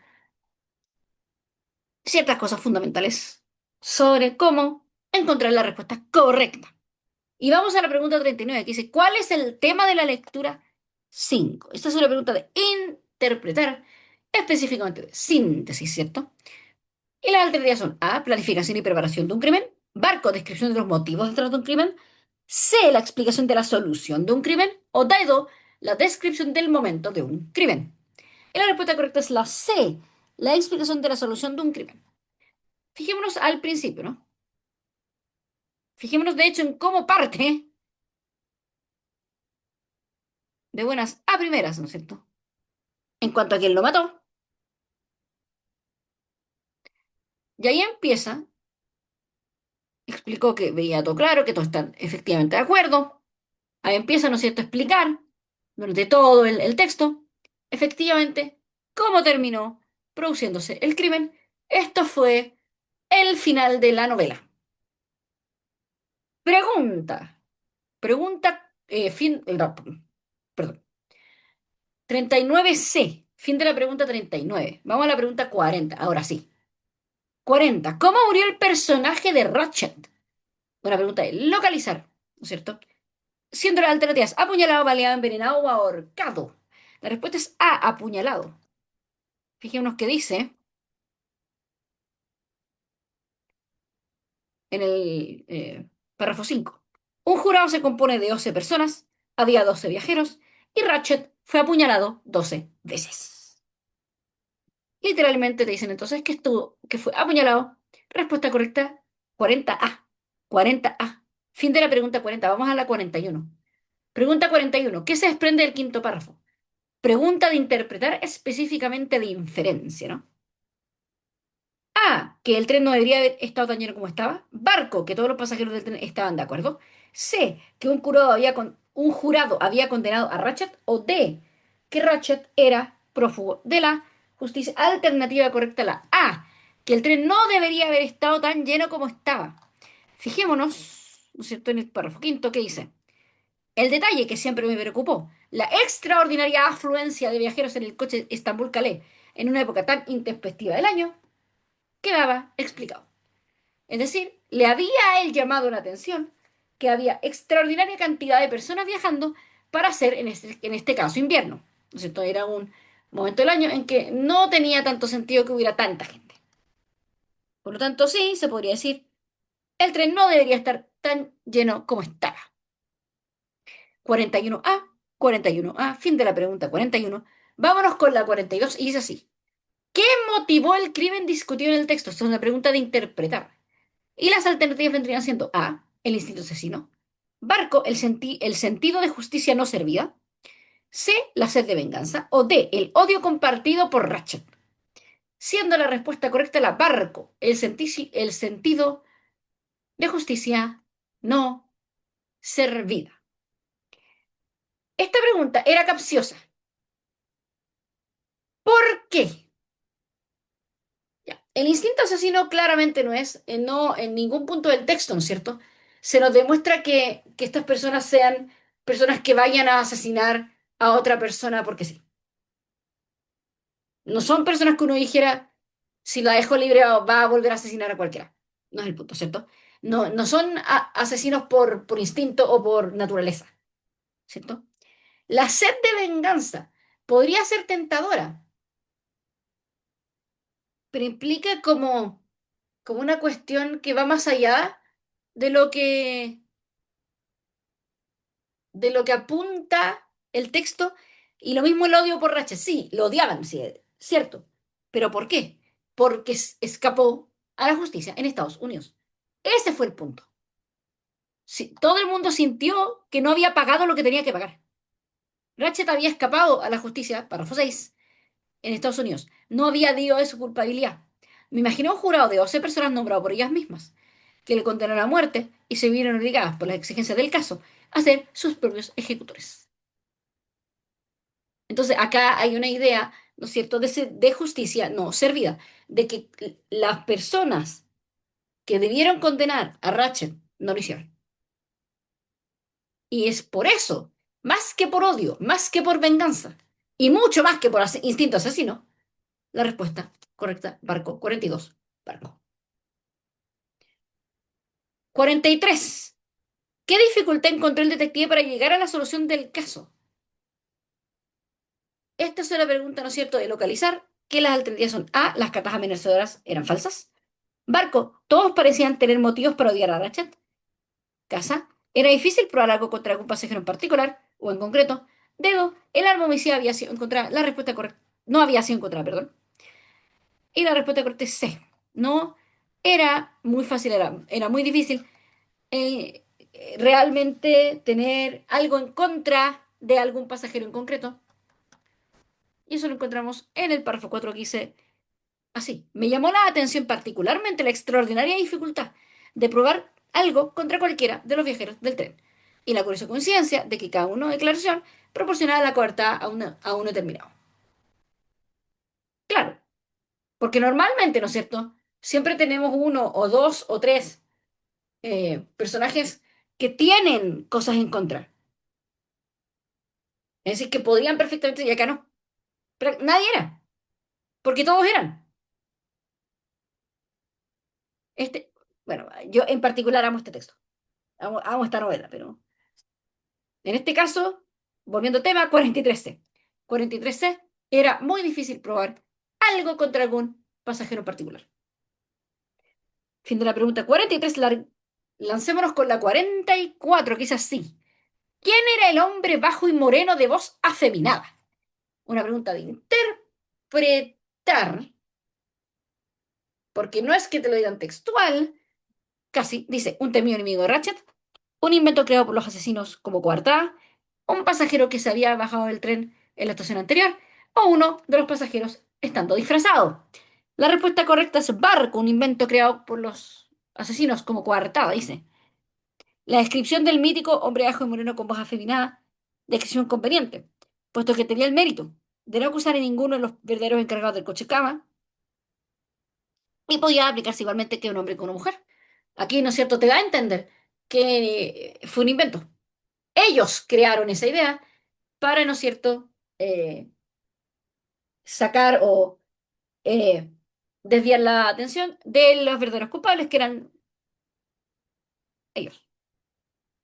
44 barco, 44 barco. Fin de la pregunta 44 y vamos con la 45, que es así. ¿Qué actitud asume Poirot en el texto? Pregunta de evaluar. Las alternativas siendo crítica, ya que deja claro que no aprueba moralmente el asesinato. Barco admirativa, ya que reconoce el gran ingenio de los asesinos. C, autocomplaciente, ya que disfruta mostrando sus habilidades. O D, expositiva, ya que explica cómo llegó a la solución del crimen. La respuesta correcta, correctísima, correcta, es la dedo. Es una actitud expositiva porque explica cómo llegó a la solución de un crimen. Eh,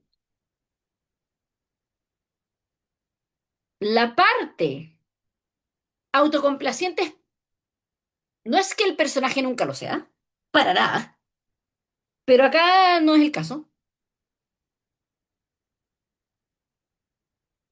Tampoco se dedica particularmente a decir, oh mi Dios, estos asesinos fueron tan geniales, ¿no? Y no, el punto tampoco es la cuestión moral, el asesinato, ¿no? Aunque de nuevo el personaje en otras partes de este u otros textos lo puede hacer. La alternativa es D, expositiva, 45D, 45 dedo.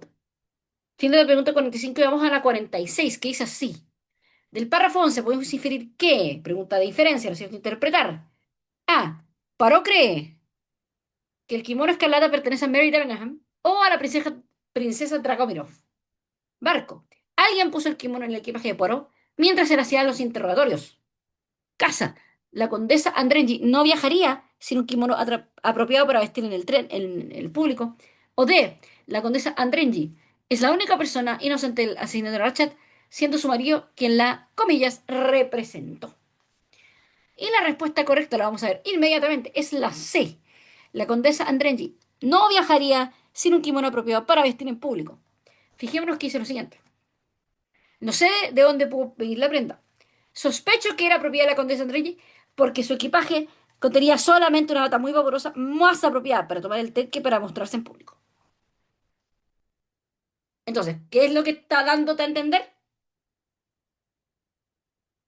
Que me resultaría muy extraño que hubiera viajado solo con una bata así, en circunstancias de que va a estar en relación con el público. Por lo tanto, que ella viajaría, ¿no es cierto? Además, con algo adecuado. Y finalmente, quizá la pregunta obvia, ¿no? Para un texto así, ¿quién finalmente mató a Ratchet? ¿No es cierto? Pregunta de interpretar, porque no es que te lo digan textual textual. A. Pasajero del tren. Barco la familia Armstrong. C. McQueen, Harman y el coronel Arbuthnot. O D. 12 jurados corruptos. La respuesta correcta es A. Los pasajeros del tren.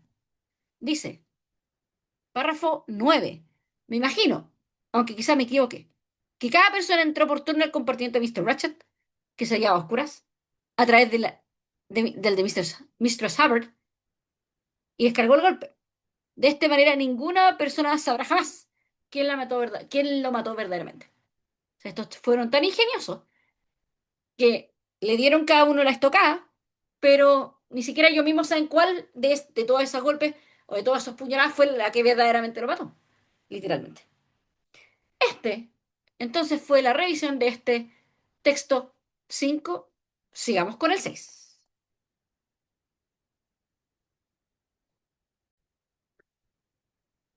Pasamos a la revisión de la lectura número 6. En este caso vamos a leer el capítulo de un libro que se titula Metáforas de la vida cotidiana. Vamos a leer el primer capítulo, bastante introductorio, pero que, digamos, propone como tesis, o digamos los autores, ¿cierto? Que son dos, proponen como tesis este asunto de que la metáfora, ¿cierto?, impregna la vida cotidiana, en términos del lenguaje, el pensamiento y la acción. ¿Ya? Esto, bueno, va a ser reiterativo en torno a esta idea de la conceptualización, en torno a la metáfora, ¿cierto? Y además va a ejemplificarlo de una forma bien gráfica a través de la metáfora particular de una discusión es una guerra y también otro ejemplo por ahí en términos de cómo una discusión puede ser entendida como una danza y esto entonces nos da, ¿cierto?, una idea acerca de lo que el concepto metafórico quiere decir, cómo se estructura entonces la discusión en esos términos, ¿cierto?, de guerra en el primer caso o de danza en el caso del otro, y estamos hablando de estructuras de pensamiento y cómo entonces, como dice el párrafo 10, el concepto se estructura metafóricamente, la actividad se estructura metafóricamente y el lenguaje también, ¿ya? Sí. Y vamos a ver entonces que culmina, cerrando con esta tesis que es bien reiterativa, de que la metáfora no es solamente una cuestión del lenguaje, ¿cierto? Sino que también incluye los procesos del pensamiento humano y también esto repercute, como veíamos al comienzo, en la acción y en la cotidianidad, ¿cierto? Que es algo que está muy, muy presente. Vamos entonces con la primera pregunta que decía, ¿cuál es la actitud de los autores en relación con la concepción tradicional de la metáfora? Entonces recuerden acá que uno siempre destaca un concepto clave. Vamos a evaluar, primero que todo, sabemos que tenemos que ver cómo lo dicen, qué postura, qué posición toman, qué actitud, pero ojo, porque no nos habla acerca de la metáfora en términos generales, sino que se habla de la concepción tradicional de la metáfora. Miren, y esto es muy, muy importante porque en el fondo eh, lo vamos a ver en la primera parte, cuando dice, para la mayoría de la gente, la metáfora es un recurso de la imaginación poética y los ademanes retóricos, una cuestión de lenguaje extraordinario más que ordinario. Claro, refiriéndose en el fondo de esta idea de cómo las personas sitúan la metáfora en términos más como, por decirlo, retóricos, que algo que está a la orden del día. ¿Qué es lo que demuestran los autores? Que la metáfora está, digamos, influye en toda la vida cotidiana, ya, y también en nuestras acciones de la vida cotidiana. Entonces, aquí por eso hacemos esta distinción. La concepción tradicional o la concepción más como establecida o que la mayor parte de las personas ya piensa, por eso aquí destacamos esto, es que la metáfora es un recurso poético, retórico, ya más que algo cotidiano. Vamos a ir viendo. Entonces, y ahí establecemos una distinción porque los autores se ponen en la otra, en el otro plano, ¿cierto? Nos dicen, pues que no, que la metáfora es parte del día a día. Entonces vamos haciendo un descarte. La dice, la actitud de los autores en torno a la concepción tradicional de la metáfora es descriptiva, pues se limitan a mostrar los ejemplos de metáforas sin emitir juicios sobre ello. Esto es falso porque nosotros vamos a ver solamente en el primer párrafo que se habla de esta concepción tradicional, ¿ya? La vez decía controversial, pues sostienen que la metáfora debe usarse únicamente en contexto de educación, de discusión académica. Esta creo que está súper mala, pues tiene un totalizador y que lo limita a un ámbito académico, cuando sabemos que el texto más bien apunta a lo cotidiano, ¿ya? Luego la se dice escéptica, pues consideran que la metáfora no influye realmente en el pensamiento, también es contradictoria, ¿cierto? Con la idea o la tesis de los autores. Si ahora mirándola, la A es bastante distractora en relación a las otras dos, ¿cierto? Pero vamos a decir que la concepción tradicional que tienen las personas acerca de la metáfora, frente a ella son críticos, pues cuestionan la idea de que la metáfora sea solo un recurso del lenguaje poético y lo amplían, ¿cierto?, a un recurso del lenguaje cotidiano. ¿Ya? Por eso vamos a llegar aquí a la alternativa D. Vamos a pasar al ejercicio 49. Dice, ¿por qué los autores sugieren que la metáfora es relevante en la vida cotidiana? Lo veíamos antes. La explicación que dan ellos en esta primera parte, ¿cierto? Es que la metáfora impregnaba la vida cotidiana en el lenguaje, el pensamiento y la acción, ¿ya? Y por lo tanto, lo que pensamos y actuamos, ojo, es fundamentalmente de naturaleza metafórica, es decir, esta concepción o estos conceptos metafóricos lo que hacen es repercutir en el pensamiento, en la acción, en la actuación, es decir, en el mundo cotidiano. ¿ya? Lo que experimentamos en términos de metáfora. Entonces, esto es bien reiterativo, insisto, a lo largo del texto y vamos entonces revisando acá cuáles podrían ser las correctas. Ya dice, porque la metáfora es una elaboración simple y concreta, nunca lo establece en esos términos, le da ese, digamos, como carácter de simple, ¿ya? Por lo tanto, se aleja. La B dice, porque la metáfora influye en la percepción, el pensamiento y la acción. Bueno, creo que sí quedó bastante claro en los primeros párrafos esta idea. A mí me parece que podría ser la correcta, pero quiero ver el resto. La C dice, porque el lenguaje está relacionado con el sistema conceptual humano, no necesariamente aquí, y recuerden, no tenía que ver tan solo con el lenguaje, sino que era relevante por los elementos que habíamos dicho, ¿cierto? Cómo se percibe, cómo se piensa, cómo se actúa o acciona. Y entonces, más allá de que aquí hayan elementos que están en el texto, parece ser una tergiversación de los elementos que están presentes, pero que no apuntan a responder la pregunta en sí, ¿ya? Y claro, la D es completamente incoherente, tiene un totalizador, excluyente en torno a que la metáfora es totalmente poética o exclusivamente poética. En este caso, llegaríamos a la vez sin mayores problemas. Vamos con la 50. Esta dice, ¿cómo se describe la diferencia entre la discusión es una guerra y la discusión es una danza? Miren, aquí recuerden situarse en lo que era el párrafo 7. Ya desde el 5 en adelante se nos habla de que, claro, cuando hablamos de una discusión, esta se estructura en torno a la actividad de la guerra, o como esta metáfora de la guerra, ¿cierto? Sí, y aquí se nos pone otra situación, que bueno, se nos habla un poco también de que esto depende de nuestra cultura, ¿cierto? Porque se nos da un ejemplo de que podríamos imaginar otra cultura donde la discusión fuera vista en términos de danza, ¿ya? Y entonces se experimentaría este término, este concepto en, digamos, de otra forma, ¿ya? A través de la danza. Y por lo tanto, vemos que hay una forma de discusión que se estructura en unos términos y otra que está estructurada en otros términos, ¿ya? Y fíjense lo que dice. Este es un ejemplo de lo que significa que un concepto metafórico, ¿ya? Estructura lo que hacemos y la manera en que entendemos y lo que hacemos. Fíjate que entonces acá está la respuesta. Un ejemplo de lo que significa que un concepto metafórico estructura lo que hacemos y la manera en que entendemos. Por lo tanto, fíjate que acá yo, recogiendo lo que acaba de decir, llegaríamos a la B, como una diferencia de conceptos metafóricos. Ya, simplemente eso no tiene que ver con diferentes perspectivas de vida, ya, tampoco en diferencias de experiencias, acciones, ni mucho menos, creo que la más alejada acá era la alternativa D, ya discursos ideológicos. Vamos a pasar a la 51. ¿Qué ejemplos se mencionan para ilustrar la metáfora una discusión es una guerra?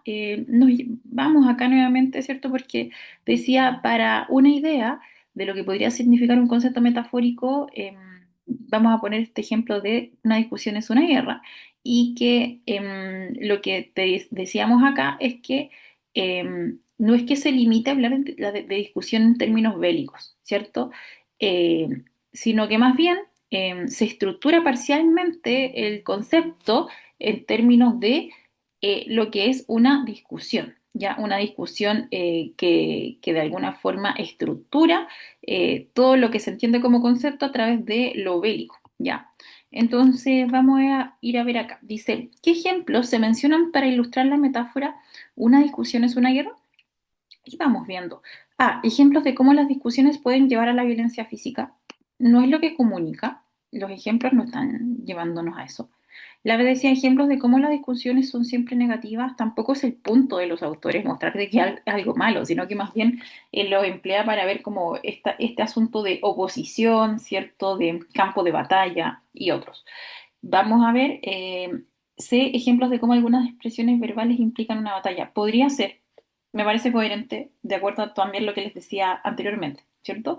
Y la D, ejemplos de cómo las discusiones son como una danza. Justamente es todo lo opuesto, la discusión es una danza, es otro ejemplo que no viene al caso, y entonces con esa idea vamos a quedar en la alternativa C. Pasamos a revisar la pregunta 52, que es una pregunta de función de párrafo, ¿ya?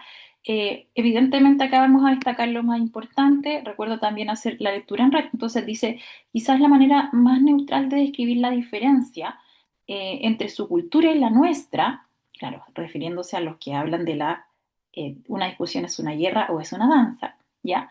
Sería decir que nosotros Tenemos una forma de discusión estructurada en términos bélicos y ellos tienen otra, estructurada en términos de danza. Entonces, fíjense que pasa por una estructuración. Este es un ejemplo de lo que significa que un concepto metafórico, ¿ya? Estructura, al menos en parte, lo que hacemos y la manera en que entendemos lo que hacemos cuando discutimos. Fíjate entonces que hay una estructura detrás de la metáfora. Este concepto metafórico repercute en lo que hacemos y lo que entendemos, ¿ya? La esencia de la metáfora es entender y experimentar un tipo de cosa en términos de otra. Nos explica qué es la metáfora. No es que las discusiones sean su especie de guerra. Las discusiones y las guerras son dos cosas de diferente tipo, ¿ya? Y las acciones ejecutadas son diferentes. Pero una discusión se estructura parcialmente, se piensa en ella, se ejecuta y se describe en términos bélicos. Fíjate entonces aquí, bien sintético de lo que dice el párrafo. Recordamos que la función de párrafo siempre es lectura en red también. Aquí ya tenemos la idea central que tiene que ver con cómo se estructura la discusión en términos de un concepto metafórico a través del ejemplo de la guerra. ¿Ya? Voy a ir viendo una tras una. Dice la A, explicar que el sentido de las metáforas depende de cada cultura. ¿Ya? No se concentra en esta parte, al menos en eso. Por ahí sí habla de la cultura, pero eh, tampoco nos habla del sentido, ¿ya? B, evidenciar que la discusión y la guerra son términos similares. No es que sean términos similares, sino que como veíamos, la metáfora lo que hace, ¿cierto? Es entender o comprender y experimentar un tipo de cosa en términos de otra, ¿ya? No necesariamente nos está diciendo que esto, discusión y guerra, son exactamente lo mismo, ¿ya?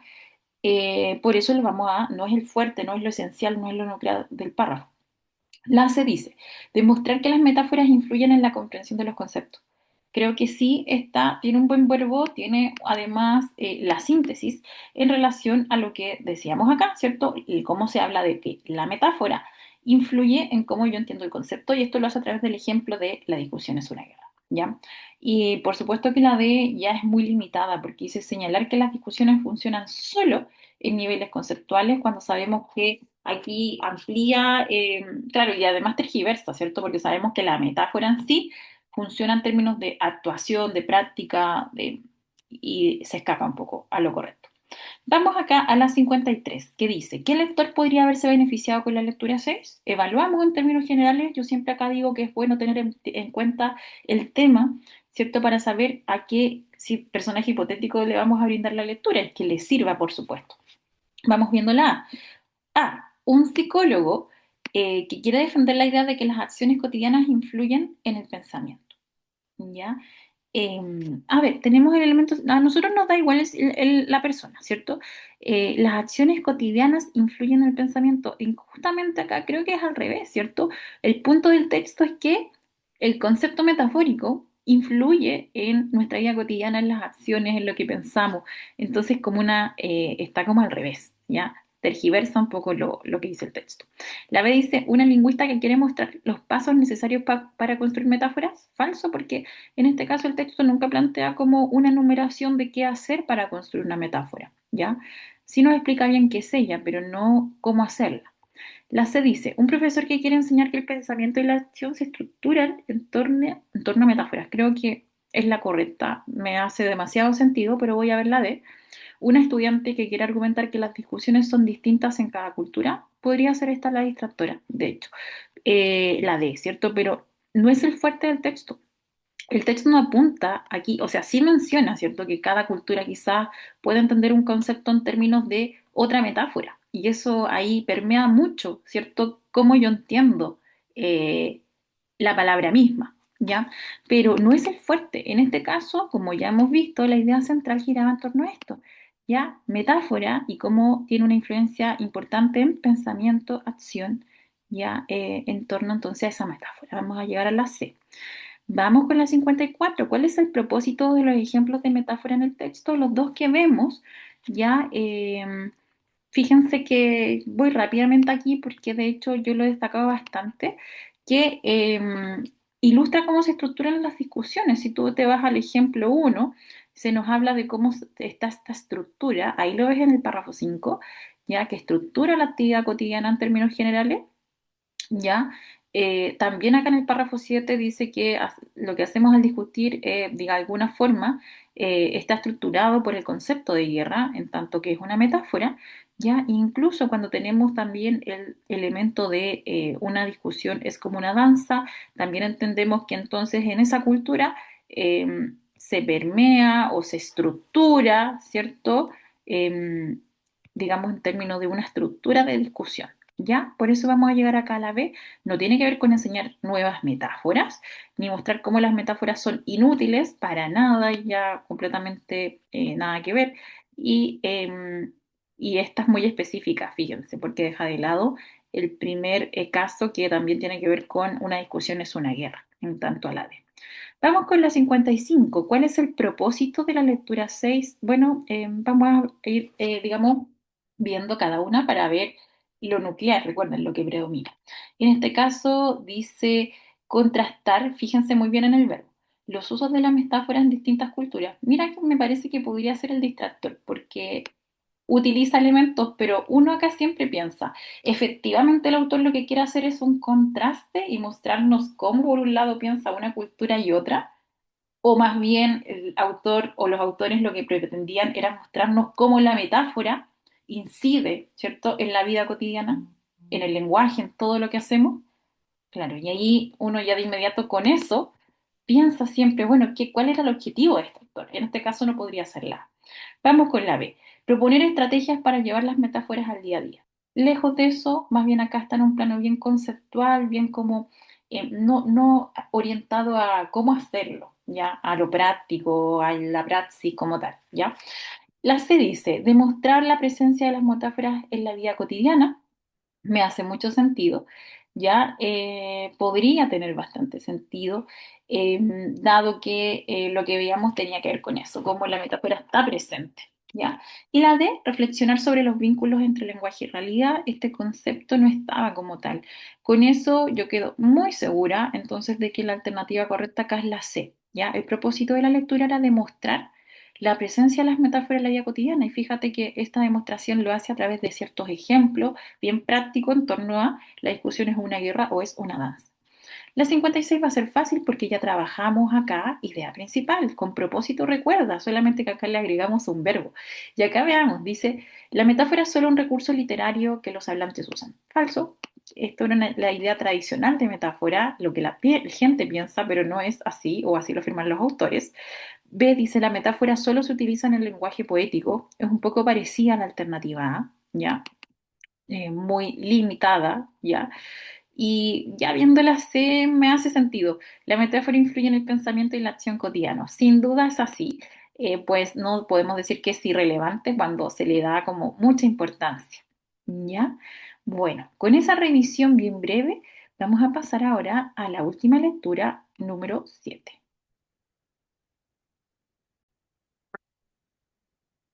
Bienvenidos, alumnos y alumnas, a esta última lectura de esta revisión del ensayo.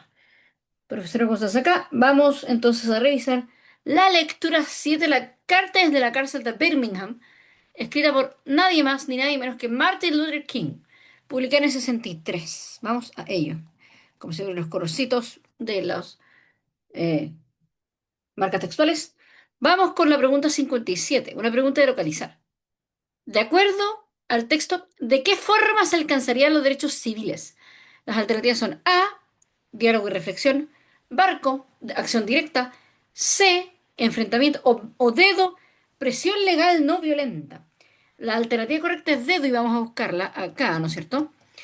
En el primer párrafo que dice, amigos míos, tengo que decirles que no nos hemos apuntado ni un solo tanto, ni un solo gol, digamos, en materia de derechos civiles sin una empecinada presión legal no violenta. Entonces acá tenemos la marca textual directa para esta pregunta de localizar 57 dedo. 57 dedo, fin de la pregunta 57. Vamos a la 58 que es así. Una pregunta de síntesis, de interpretar específicamente síntesis. Y tenemos cuál es el tema principal de la lectura. Las alternativas son la moralidad del delito, los prejuicios y discriminación racial, la legitimidad y desobediencia civil, o sea, la legitimidad de la desobediencia civil, perdón, o la legalidad y la resistencia no violenta. La alternativa correcta es la C, la legitimidad de la desobediencia civil. Vamos entonces a buscarla. Y acá tenemos alrededor en varias partes del texto, algunas marcas textuales, por ejemplo, sabemos por una dolorosa experiencia que la libertad nunca se concede voluntariamente nunca la concede voluntariamente el opresor. Párrafo 2. Párrafo 4. Decisión de quebrantar las leyes es preciso. Párrafo 5. ¿Cuál es la diferencia entre ambas clases de leyes? ¿Cómo se sabe si una ley es justa o no lo es? ¿Cierto? Párrafo 6. Consideremos un ejemplo más concreto de normas justas e injustas. Esto, ¿no es cierto?, nos indica aproximadamente el tema general del texto, que es la legitimidad de la desobediencia civil. Eso es lo que estamos planteando, ¿no es cierto? ¿A qué punto o en qué momento es legítimo eventualmente desobedecer una ley? Alternativa 58C. 58C, fin de la pregunta 58, vamos a la 59. Pregunta es, ¿cuál de los siguientes enunciados se desprende de la lectura?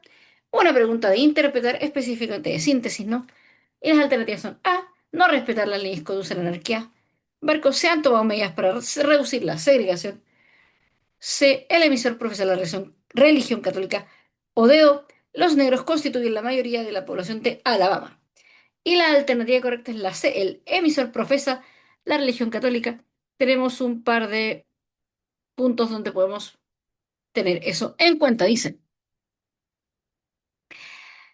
Hemos abordado más de 300 años, párrafo 3, más de 340 años, para usar nuestros derechos constitucionales otorgados por Dios. Entonces, acá ya tenemos, ¿no es cierto?, eh, es creyente. En el párrafo 5 dice, una ley justa es un mandato formulado por el hombre que cuadra con la ley moral o la ley de Dios. Una ley injusta es una norma de conflicto con la ley moral. Para decirlo con palabras de Santo Tomás de Aquino, una ley injusta es una ley humana que no tiene su origen en la ley eterna y en el derecho natural. Y ya la mención a Tomás de Aquino nos permite decir con bastante probabilidad, ¿no es cierto?, que específicamente y con la suficiente certeza que el autor profesa la religión católica. 59C, 59C. Fin de la pregunta 59, vamos a la 60, que dice así. A partir del fragmento, ¿en qué manera cree el autor que la segregación es negativa para el individuo? Pregunta entonces de interpretar. La alternativa son A, porque propaga una cultura autoritaria o totalitaria. Barco, porque promueve la violencia e incita al caos. Casa, porque crea una distorsión en cómo las personas perciben la realidad. O dedo, conduce a la desmoralización, perdón, de la sociedad. La respuesta correcta es la C. Crea una distorsión en cómo las personas perciben la realidad. Esto está en el párrafo 5 que dice, todos los mandatos legales segregacionistas son injustos porque la segregación deforma el alma y perjudica la personalidad. Da al que segrega una falsa sensación de superioridad y al segregador una sensación de inferioridad también falsa. Por lo tanto, entonces tenemos que se distorsiona la forma en que estas personas ven la realidad. Por lo tanto, sería 60C. 60C.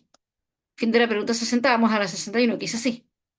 ¿Cuál es la finalidad comunicativa de la lectura? La pregunta de evaluar, ¿no es cierto? Las alternativas son A, difundir un proyecto político emancipador. Barco, denunciar un problema social que envuelve a las minorías. C, informar de un tema de importancia para la ciudadanía. O dedo, defender la desobediencia civil ante las leyes injustas. Ya vimos cuando hablamos de la pregunta de síntesis, ¿no es cierto?, que tenemos esta desobediencia civil como tema. Frente, en este caso, el autor explica cuándo las leyes pueden ser injustas. Por lo tanto, nos quedamos con 61 dedos, 61 dedos. Fin de la pregunta 61, vamos a la 62. ¿Con qué aspecto de la lectura se relaciona el siguiente fragmento del tercer párrafo? Dice así. Es posible que resulte fácil decir espera para quienes nunca sintieron en su cuerpo los acerados dados de la segregación.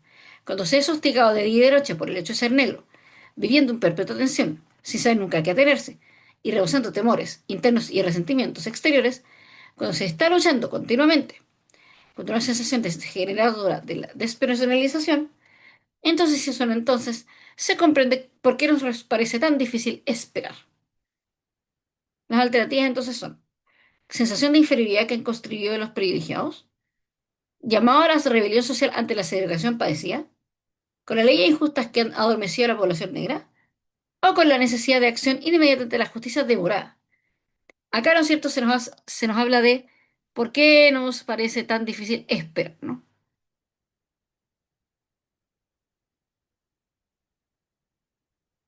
El tema es precisamente esa eh, imposibilidad de seguir esperando, ¿no?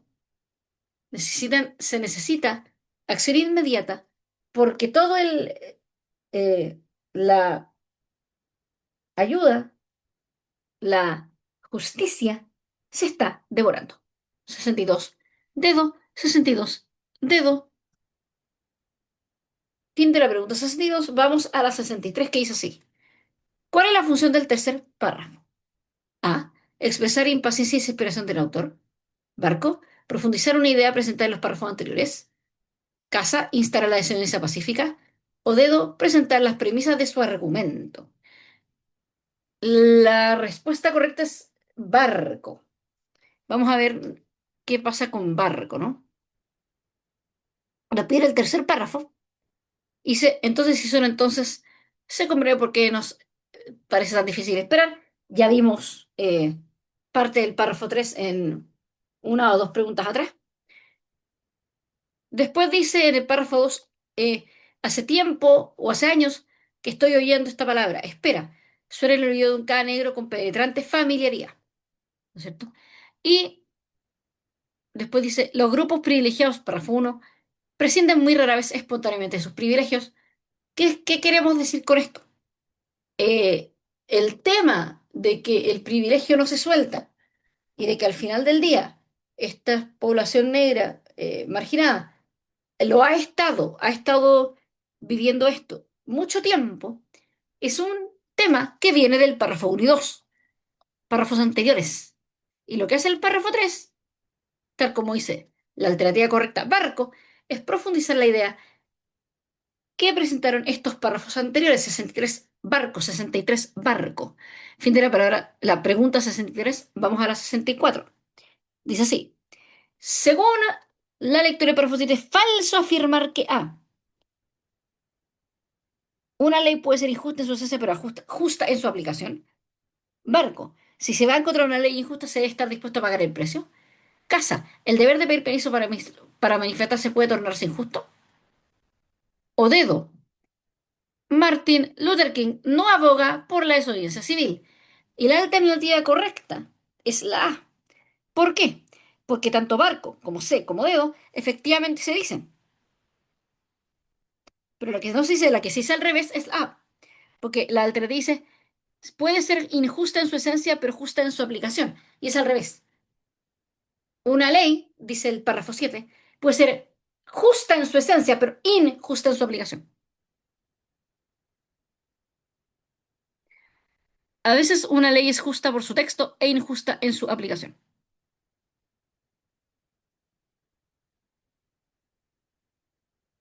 Es ahí entonces el cambio, la tergiversación que hace que la A, 64A, sea la respuesta correcta. Vamos a la pregunta 65. ¿Cómo se podría calificar la actitud del autor respecto a la desobediencia civil y la lucha por los derechos civiles en el texto? Pregunta de evaluar. Y la respuesta son apreciativa y comprometida, lógica y objetiva, crítica y desafiante o reflexiva y contemplativa. Y la alternativa correcta es A, es apreciativa y comprometida. Eh, no es objetivo, claramente tiene muy clara su postura. No desafía, ¿no es cierto?, a la desobediencia civil, más bien está eh, de acuerdo matizadamente con ella, digamos. No es que, no es que incite o abogue directamente, pero está de acuerdo o entiende por qué podría ser posible en ciertos aspectos. Reflexiva y contemplativa va mucho más allá. O sea, no se queda solo en la reflexión, sino que aboga directamente por eh, abrir caminos de algún tipo de manifestación en ciertos aspectos o en ciertos momentos al menos. Con esto, con 65A, damos por finalizada esta revisión de ensayo y se agradece el tiempo. Muchas gracias.